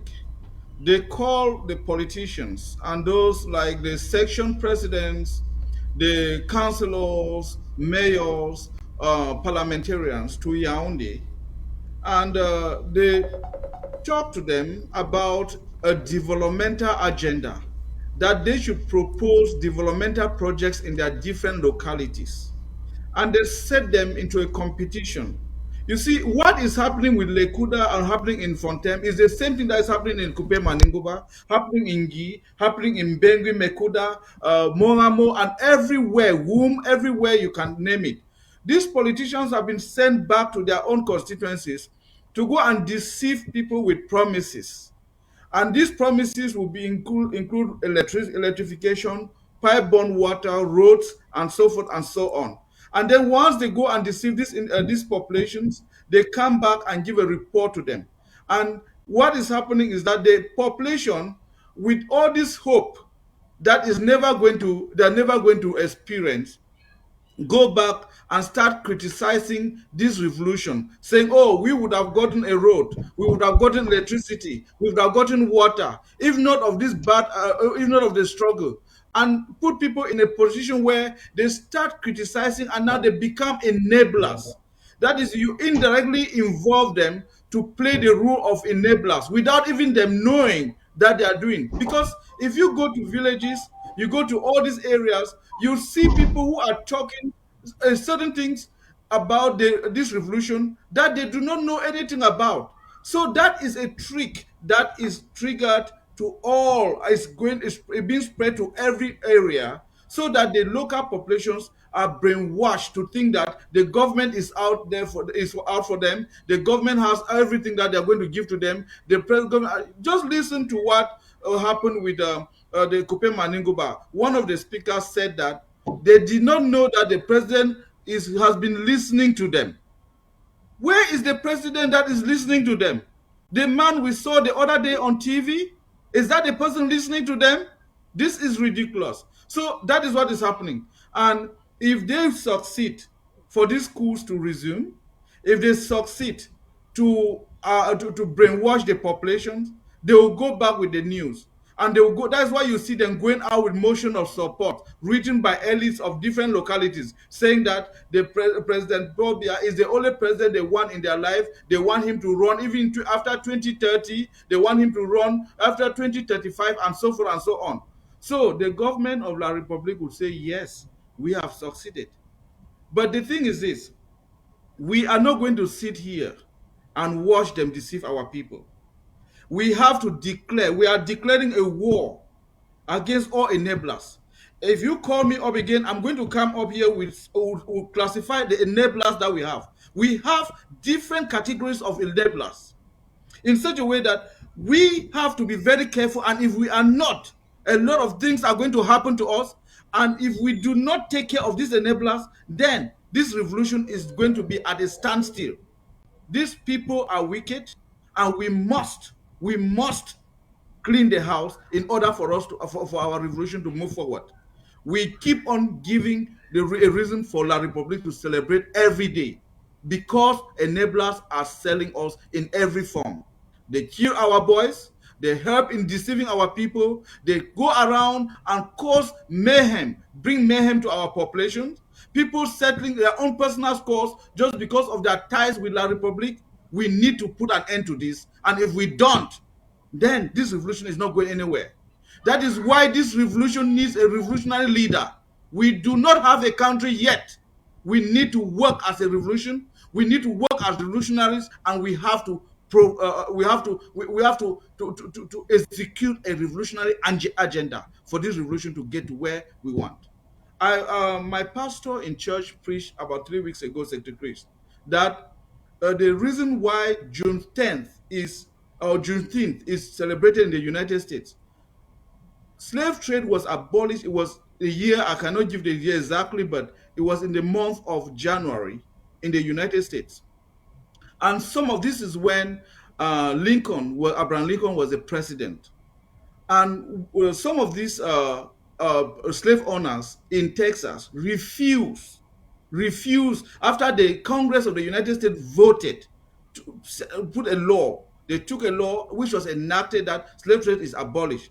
Some of these individuals, because of their political gains or political connections, resisted in Texas. And one of these slave owners was a personal friend to the president of the United States, Abraham Lincoln. So he thought that resisting the Congress and being a major supporter or sponsor of the president of the United States, he was going to be kind of, pampered to stop it. So when June came, the Congress took another decision and said that in June, on the 19th of June, all those who resisted the decision of the Congress in January were going to be executed. Then this guy, the wife of this sponsor, came to Washington D.C. and pleaded with Abraham Lincoln that this is what you know. My husband has been your friend. My husband has been your the main sponsor of your political career. So please pardon him. He just was stubborn, but please, he's ready to stop slavery. Abraham Lincoln sent him back and sent this lady back and said they should execute him. He was the first person who was executed. So what am I saying this? We have to be very firm with our decisions. Just like Reverend Hassan said here, we have to be firm. We have to launch a full war against enablers to make sure that they regret and they do not ever see this Amazonia that we are fighting for. Thank you. Your microphone. Your microphone. You will agree that we have these enablers in different categories. We have those at the DDROs directly recruited by La République du Cameroon. We have those who are just sitting in the quarters everywhere in Amazonia who are seated there as spies. We have those who are also masquerading within these cultural and development associations, acting as contractors for La République du Cameroun. They are both very, very dangerous. Very, very dangerous. Again, don't you agree that we have to pay the same level of attention and concern that we have on La République soldiers to these various groups? They are the ones who killed Field Marshal. 4 of them. They had left the Dragons like 3 to 4 years ago and got contracted by La République du Cameroun. First, they settled in the DDRO center in Boya. Then they moved them to Chang. And they will move down to LBLM once in a while. So they carry out their investigation until they were able to realize one of the boys in Field Marshal's camp was outside in the cocoa farm. And they went there and forcefully got him. 2 of them picked up, tied up, beaten, and they were about to shoot them. They didn't go to show them where Field Marshal was, and they had to carry them there. These were not Cameroon soldiers. Please, I hope those out there hear me. They were not Cameroon soldiers, 4 of them. In fact, when they got on the way, I think 4 other Cameroon soldiers, Bs, joined them. Altogether, 8 of them. But listen to this. Cameroon soldiers did not get to this. They were so afraid they couldn't get to the scene where Field Marshal, to the location, the camp where Field Marshal was, where they got him. When they got halfway along the way, they decided to stay behind. And only these 4 blacklegs and enablers went with their guns to the location of Field Marshal. Again, you are the Secretary of Defense. Amazonians want to hear from you that we will launch a vicious war upon them as much as we do on La République du Cameroun. Thank you very much, Secretary Chris. We can assure all Amazonians that those enablers will never go scot-free. If we learn that one of them already bought a car and is driving in Chang, and the other one is planning to run away, travel to Europe, we're monitoring them closely. Those who did the job, they have their own price, and those who plan for the assassination for these 4 Red Dragons to do the killing, they too have their own price to pay. But we can assure Amazonians that we are following those killers closely and their planners as well. We have their names, those who did the killing. We have the names of those that contributed money and sent to ground zero for school resumption and all of that. We have those names as well. We are just taking our time, and at the right time, you guys will see result. But we want to tell all Amazonians that this fight is not just for few of us that are leaders from the BLM. This fight is for all Amazonians. We are challenging all Amazonians that when you see this elite from the BLM that decided to pay money for FM to be killed, consider them as your enemies, because killing FM is killing the revolution. They know that the international community was so scared of FMA. Everybody knew about this revolution thanks to FM the King. A lot of generals and FMs tapped their inspiration from FMA the King, and for few BLM people to decide for his assassination means they really want to kill the revolution. And we're not going to take it lightly. They might be celebrating, sharing the money that they collected from people like Paul Tassong, or you can name a few, all those funds of the BLM who claim that they were chased out. Please consider all of them as enemies of Amazonian revolution. All the BLM funds are enablers. All the BLM chiefs are enablers. They are enemies to our independence, and we are not going to tolerate or allow them anywhere in Amazonia when we get this independent. We are going to be serious about it for what they have done to this revolution, to pull us back if that's what they think, but we are not going to go back. We are going to revive ourselves. We're going to work stronger. We'll take it as a challenge for this revolution to make sure that FM's assassins are brought to book, that this revolution comes to realization. Those that are working tirelessly with colonial slaves to make sure that we don't have this independent because of their personal gains and personal interests and their egos and greed, will make sure that they don't realize those interests. We'll make sure, we'll make their life more miserable. If you see them anywhere in Amazonia, please arrest them. If you see any of these funds anywhere in your gatherings, pick them up. We are saying this to all the ARF.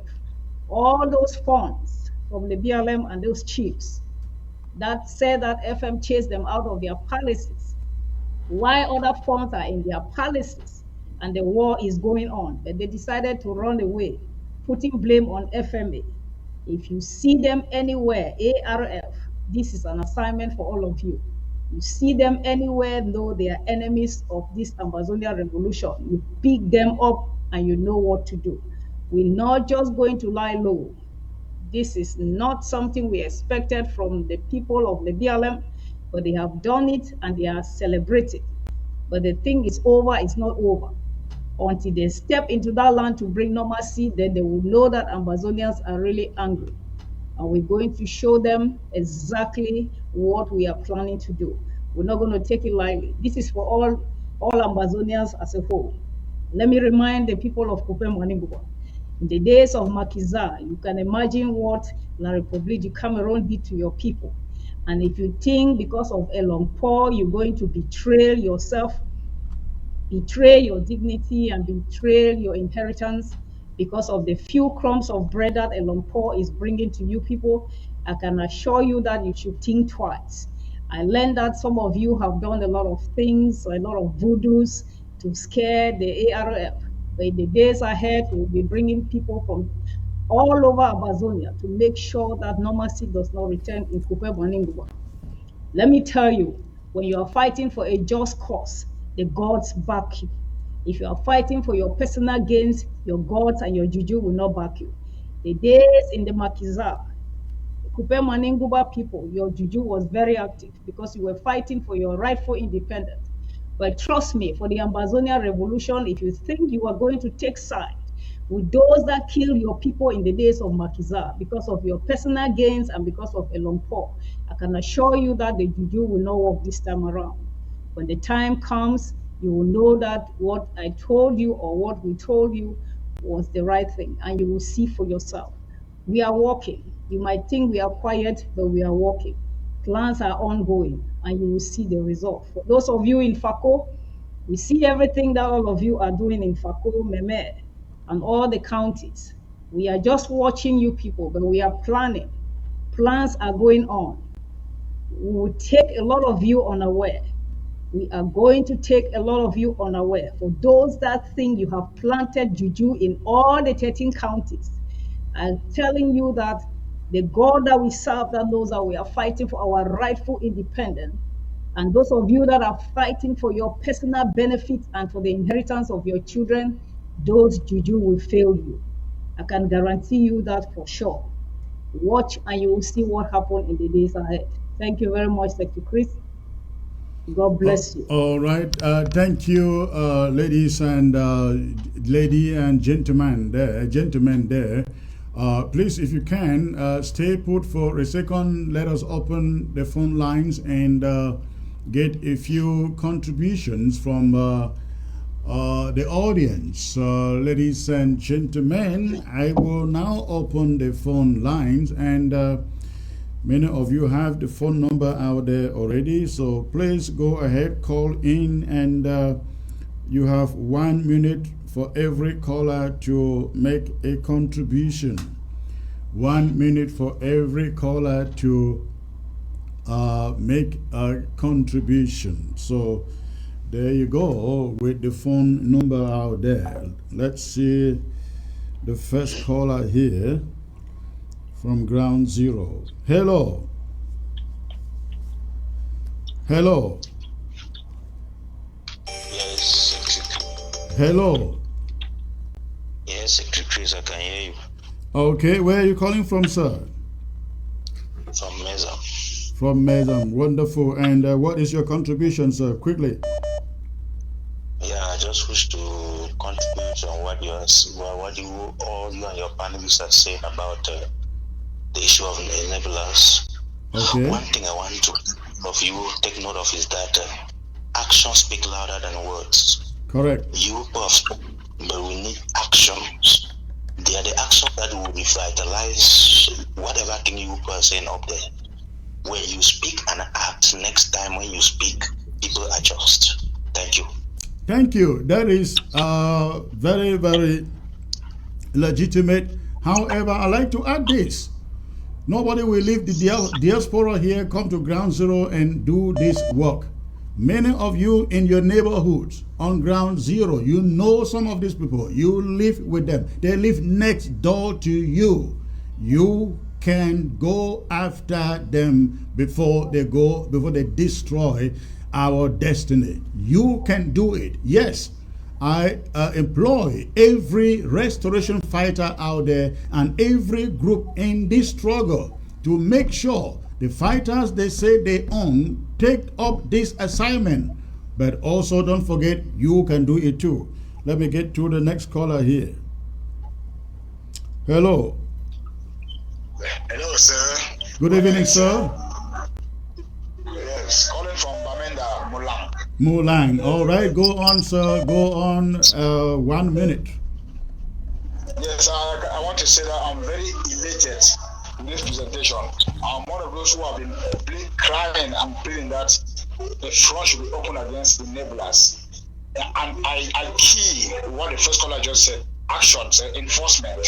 We can use assassins, we can use snipers, we can use agents and meet them where they are hiding in those francophone towns. We can meet them there and get rid of them.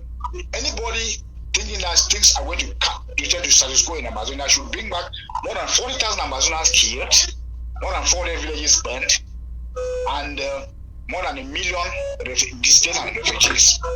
These enablers and refugees, let me tell you, Chris, once the people are gotten rid of, you will see in a few months we win where Francophones have destroyed themselves. They are a destroyed race. They are just using this demon, this gain the world and lose your soul demons to continue to fight against Amazonia. But once we get rid of them, it is done. Thank you very much. Thank you very much. All right. Congratulations to the panel. Thank you. Thank you. Okay, let's see who is next here. Ground Zero. Good. Hello. Seems to be a bad network here. It's not connecting. Let's see who next is on the line. Hello. Hello, Brother Chris. Good evening, sir. Where are you calling from? I'm calling from Mr. Chris. Okay, thank you for the call. What is in your mind? What is in my mind, because there is a situation those enablers are really doing in Mezam. Like this time, people are already confused of whether we are going to sit for a 1 month lockdown. So there is no lockdown. There is, hold on. There is no 1 day lockdown, talk less of 1 month. I started this broadcast in educating people about that. There is no lockdown, not even I just a want single to day. make sure that you people should try to send the message to go wider, because many people, just today I was around Mobin Quen, but there were women rushing up and down thinking that there's going to be a lockdown. So I know that those enablers, they are trying to get a way to make people lose hope in the struggle. Yeah, I get you.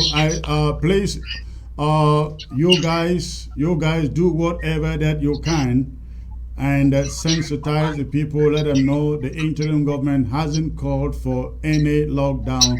If they so enjoy the lockdown, they can do it. That is their business. But we have not, and we are not calling for one. Thank you for the call.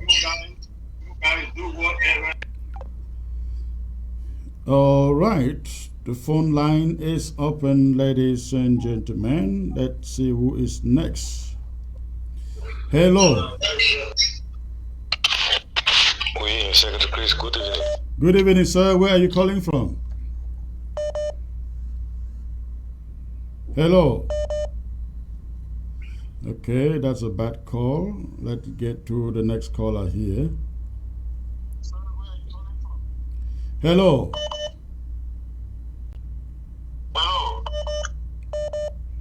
Hello. Hello, Secretary Chris. Secretary Chris, can you hear me? I can hear you, sir. Where are you calling from? I'm calling from Florida, Secretary Chris. Oh, this is the voice of Chairman Mans. You and your panel? Thank you. Yes, I am. Okay. Secretary Chris, we're talking about the blacklegs. Have we ever wondered why, since this revolution started, not even a single house of a Bamileke person has been burned down, even though the La Republic bees come and burn down houses of our parents, our sisters, our brothers, but they don't touch, they skip the house of the Bamileke people. In Bamenda, they were confiscating bikes, only bikes of non-Bamileke people. So we need to take care of the Bamileke people around amongst us. They are one of the worst sets of blacklegs also that we should not forget. They live with us, and they show the places where our boys are, and the La Republic give them protection. So we must take care of them also. That is a good point, because, and you are very right, I have not seen a single Francophone business or person that is touched since this struggle started. Instead, again, we have over 400 settlements of our own burnt down, destroyed. We have our people living in their hundreds of thousands in foreign lands as refugees. No one's Francophone. Instead, you have Francophones benefiting from our pain. They are all coming to the USA claiming refugee status, going to Europe claiming refugee status over our pain. They want to be refugees. Let's give them pain, and they will have legitimate reason to be refugees anyway. Thank you for the call, sir. Thank you. All right. All right, let's see who is next here. Hello. Hello, Secretary Chris. Good evening. Good evening, sir. Where are you calling from? From La Republic. Yeah, own self, because of road. I want to ask them this question. That road that they are constructing from Guti to Bange, is it Guti to Tombe? Is it Tombe to Kumba? Is it Tombe to Lum? Is it Tombe to Bange? Why are they selling their bed right because of a road? With the thousands of people that have been killed in our zone, they are still going behind. It's because we are not doing something, Secretary Chris, that we're supposed to do. You are very right. We are very right. We have been very merciful on these people. All these La République du Cameroon agents masquerading as elite, as a cultural and development association members. We have to wage a war on them before they kill. Listen, Ambazonians, I am not a prophet of doom. They killed Fee Measure of Ambazonia. We still have no pity alive. If we think that this is a joke and they succeed, the elites of Ngo Ketunjia and those in Bue, they succeed to get infiltrator to kill, no pity. I am telling you, this thing will be over.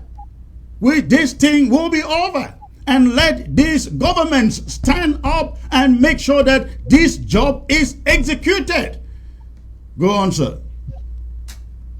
Yes, so we have to sit up.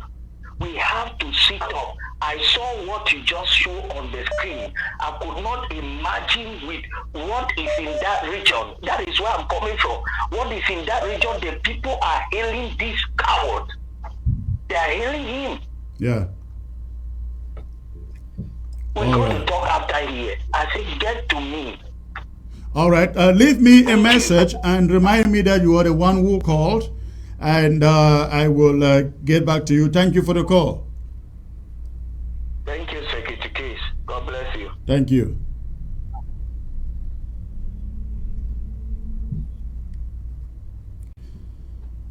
Hello. Yeah, hello? Hello. Yes, hello? Yes, ma'am, I can hear you. Yeah, I'm calling from New York. Okay, thank you for the call. What is in your mind, sir? Yeah, this our TV is to promote what our fighters are doing on the ground, irrespective of any group that they come from. Very correct. I think last weekend was a celebration too for us. Their own captain general was killed, was put down, and I expected this program to parade, at least to show the picture too on the TV, so that Ambazonia too could also see what with our boys on the ground they did. I think that was a marvelous job. I expected at this program to something to be mentioned about it and their own picture. Which one are you talking about? Are you not talking about the exploit by Sokadev?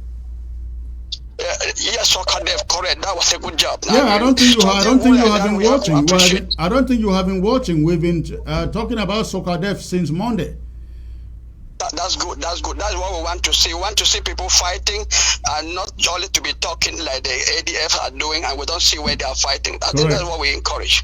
Listen, every group that fights this fight, whether it belongs to even if Paul Atanganje form his own group and killing La République soldiers on our behalf, I will bless him. Say thank you, and we will show it. Thank you so much. Thank you. All right, thank you, sir. Okay, let's see who is next here. The line is open. I know many of you cannot come across with your calls, but the line is open. Go ahead and you call. Go ahead and call. So many missed calls here. Good evening. We are with you, Secretary Chris. Let's carry the word to La République. Okay, that's somebody writing from ground zero. Okay, hello. Yeah, Secretary Chris, good evening. Good evening, sir. Calling from where? From Mesa County. Okay, and what is your contribution? Yeah, I want to thank you first for the courage you have up to today. You know, we've not yet believed that our AFM is gone. Up to today, we have not yet believed. If you will not come to air to say things of this nature, we will still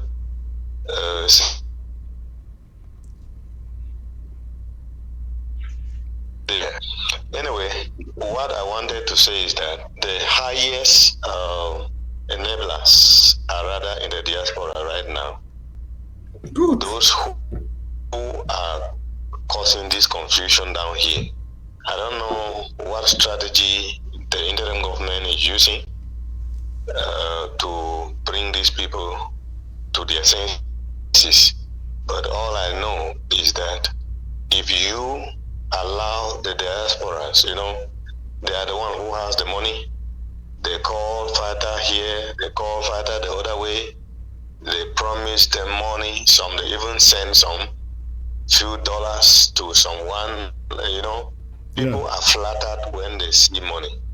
So my prayer is that you people should see how you can come together. The highest, if you can see this thing carefully, you discover that enablers and blacklegs start coming in around 2018. So all is just because of confusion that is just dropping in. People are being killed, family members are being killed here and there, and because of that, it's causing a lot of tension. What I wanted to say is that if these frontline leaders all over the world, if they can come together and form a common front,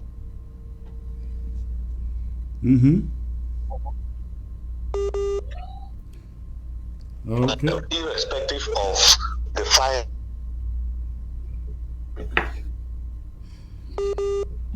That's a bad network there, ladies and gentlemen. All right, I will go back to the panel and take your last words. In the meantime, let me read what people are. Right, let me get this to this caller here. Hello. Yeah, good evening, Mr. Chris. Good evening, sir. Where are you calling from? Tico. From Tico. All right. What is in your mind, sir? Yes, I want to talk with Madam Secretary Assam. Okay. She is listening to you. Go on. Yes. The way things they do for Tico here, we know they understand the whole FACO. They understand how this thing go. Because even on Monday, they think the day where we come out to our passport, bosses and so on and so forth. So, Madam Asson, now you didn't be Secretary of Defense. So, one no, at the corner of Tico, Monday, they think every year, you know, please. All right. He don't hear you. Let's hope they get some more answer for you. Thank you for the call. SOS, you have an answer for him? Secretary Chris, he was breaking up from my end. What did he say? He said he is very concerned with Tico. Nothing happens in Tico, even on ghost towns or when action is expected, nothing goes on the entire FACO. He is hoping that you will do something and do it really quick. Oh, yeah. Thank you very much, caller, for that question. We just realize a lot of things are going on the ground, not just in FACO. A lot of counties, things are really not moving, but we are working. Trust me, we are working. And we'll make sure that the dynamics on the ground changes as fast as possible, both in all the counties that have been sleeping for all these years. We're going to revitalize all the counties and make sure that actions are happening in all the 13 counties and the 61 LGA, even those ones that are being hijacked by La République du Cameroon because of our enablers. We're going to disappoint them in the days ahead. You guys just have faith. We are working on it. We're going to change the ground gradually. A lot of some fighters were corrupt, and they have been an obstacles on other fighters that want to go out and take some actions, but that is being taken care of, and I can assure all of you out there that the days ahead, things are going to be different. Just stay put, have patience, have confidence that we are going to change the game on the ground. Whether the public like it or not, no matter their confusion, there is no lockdown in Amazonia, not anytime soon that we know of, as far as this interim government led by President Ian Marietta is concerned. There is no lockdown. We are a transitional government, just for Ambazonians to know that we are just 6 months transitional government. And after the elections, whoever wins the election will continue from where we stop, and things are not going to go back to normalcy. I can guarantee you all that no matter who takes over this sector of defense, things are not going to go back to normal. We are going to change the game on the ground in the days ahead. No matter who wins the election as the president, things are not going to go back to normal in Ambazonia. Let La Republic keep trying with his enablers. They are not going to stop some of us.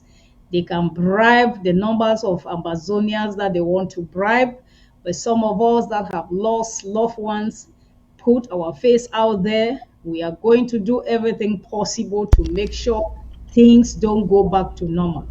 You can be All assured of right. that. Thank you very much. All right. Thank you. Let's get to this caller here. Hello.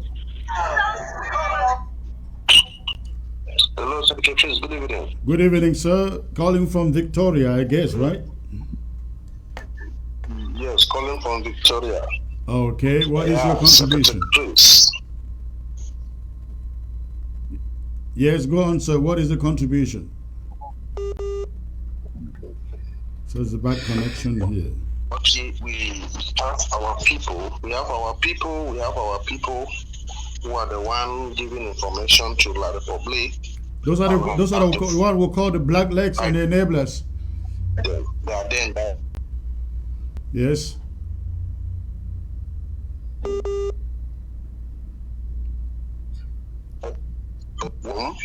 Where is he from? Is he from Ambadonia or La Republic? He said that belongs to him. Eli Smith is one of the person. Eli Smith is one of the person that is carrying out atrocities. And they have their. Well, sorry, sir. Your network is not good at all. Your network is not good at all. But thank you. I think we get your point. Let me read a message from. Sir, if those blacklegs ideas to lock down in respect of FM's death and people finally respect, we will not cry much because he was a hero. Well, this lockdown is not about FM. And by the way, why should we be locking down for a dead man? Ladies and gentlemen, is that a way of celebrating FM by locking down people? That is not a way to celebrate him. You want to celebrate him, you can declare a public holiday and ask people to take a day off and in memory, not to lock people down. I mean, what does it even mean to lock people down to celebrate FM? Does that bring him back? All right. Well, thank you all for the calls. I can't take any more calls. Let me see some messages. This one, right. Please, I wish to talk to you immediately after this program. Don't fail to call me. All right, sir, I hear you. Which other messages are here? All right, I will...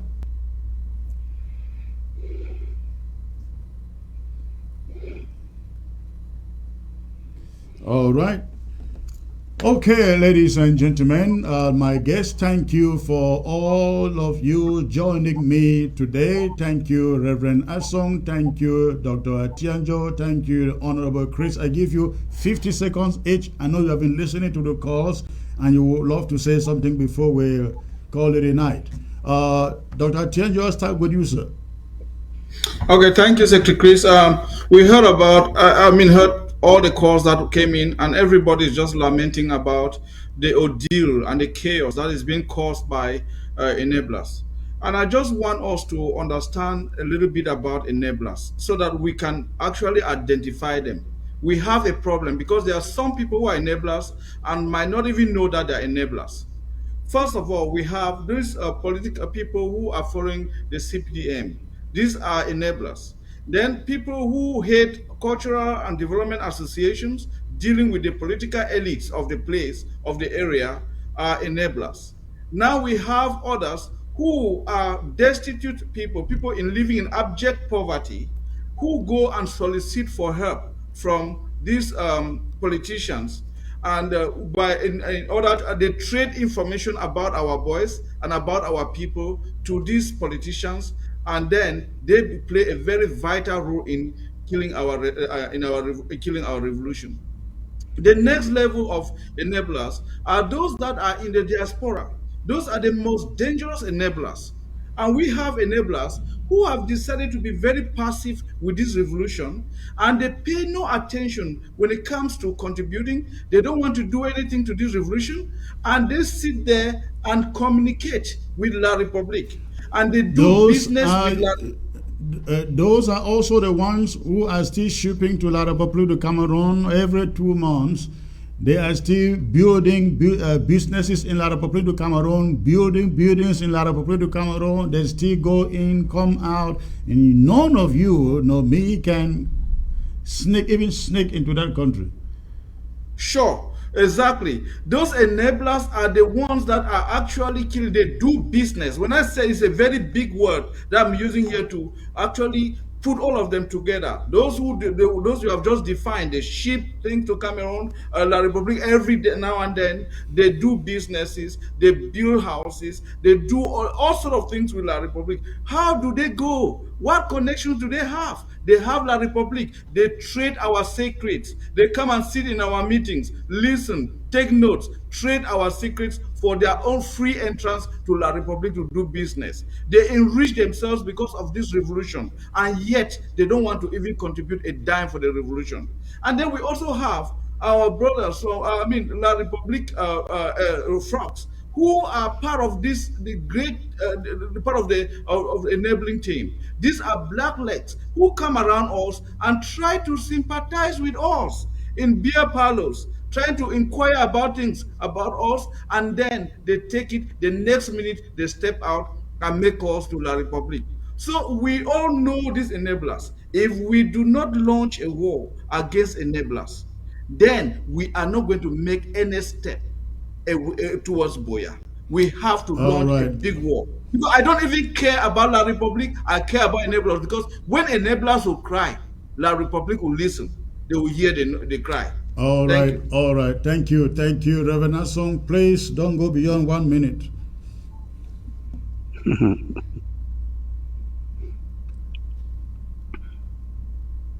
I don't think we can hear you. Yeah, Mike. Sorry about that. I just want to thank all of you for coming. Thank Amazonians. This assignment is for all Amazonians in diaspora, ground 1, ground 0, because we have enablers in ground 1 as well. Those that are giving information about our refugees, those that are in communication with us and they are in communication with La Republique. Please, this assignment is for everybody. Anyone that you identify as an enabler, let the ARF know so that they can deal with them accordingly.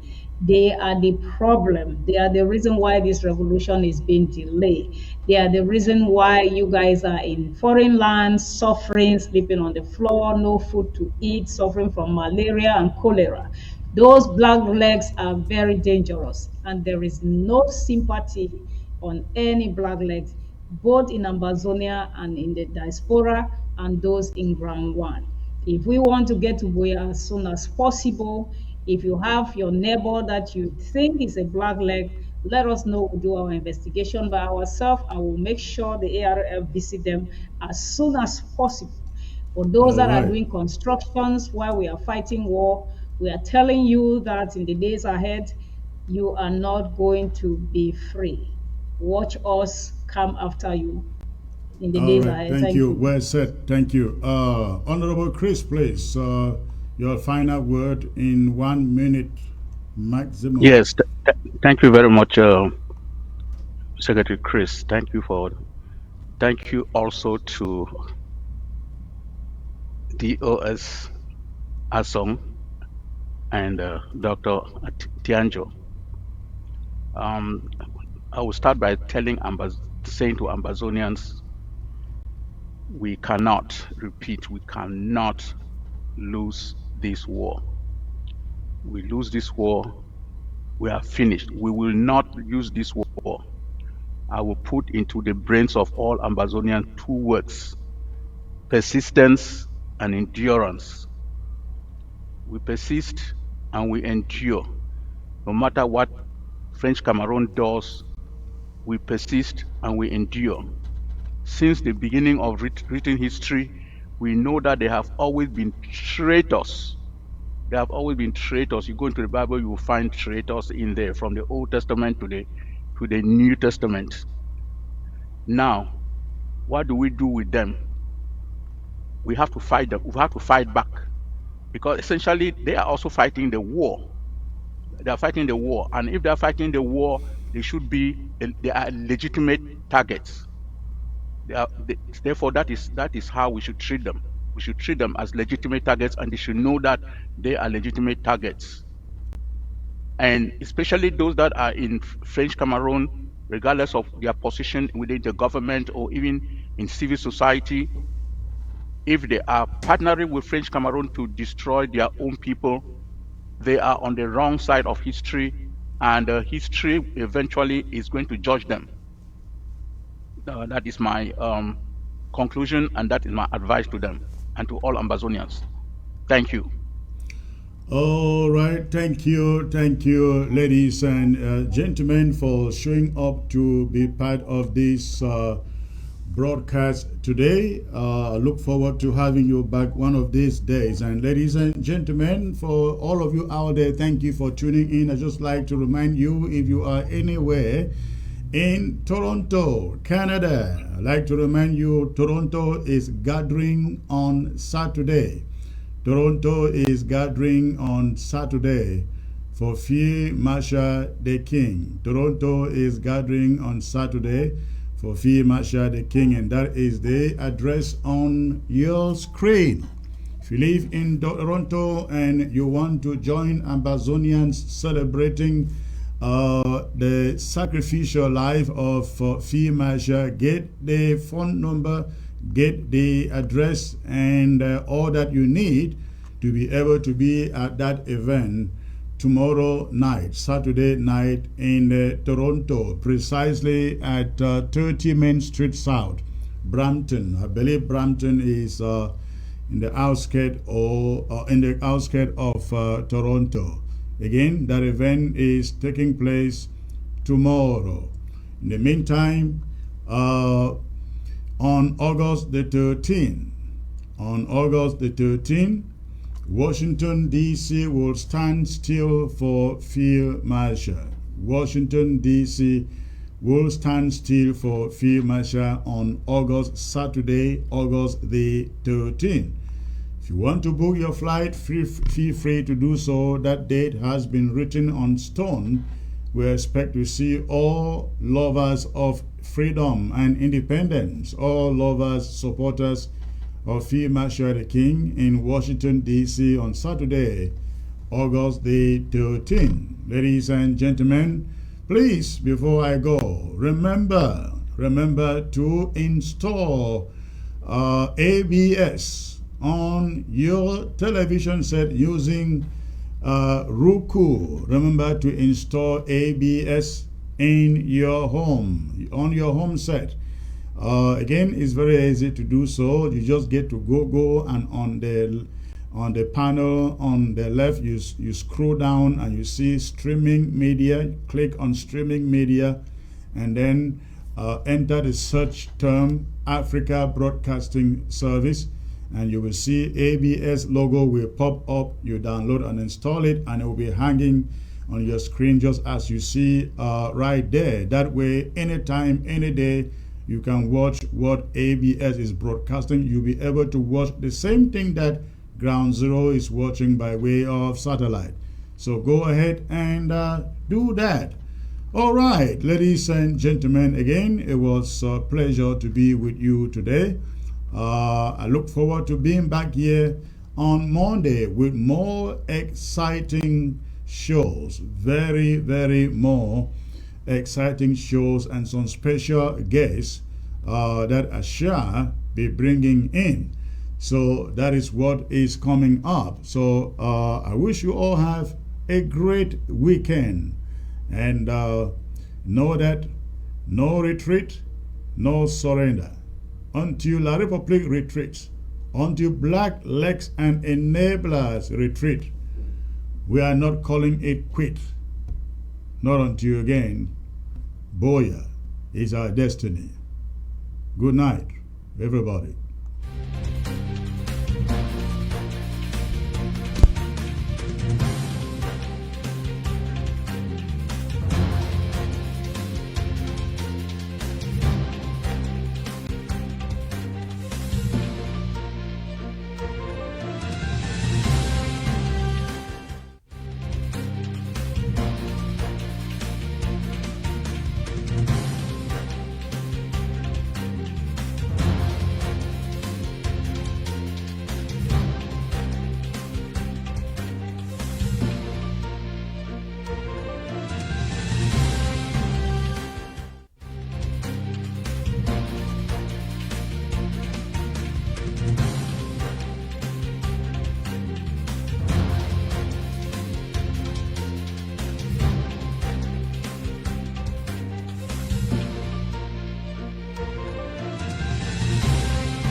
Kuchabe,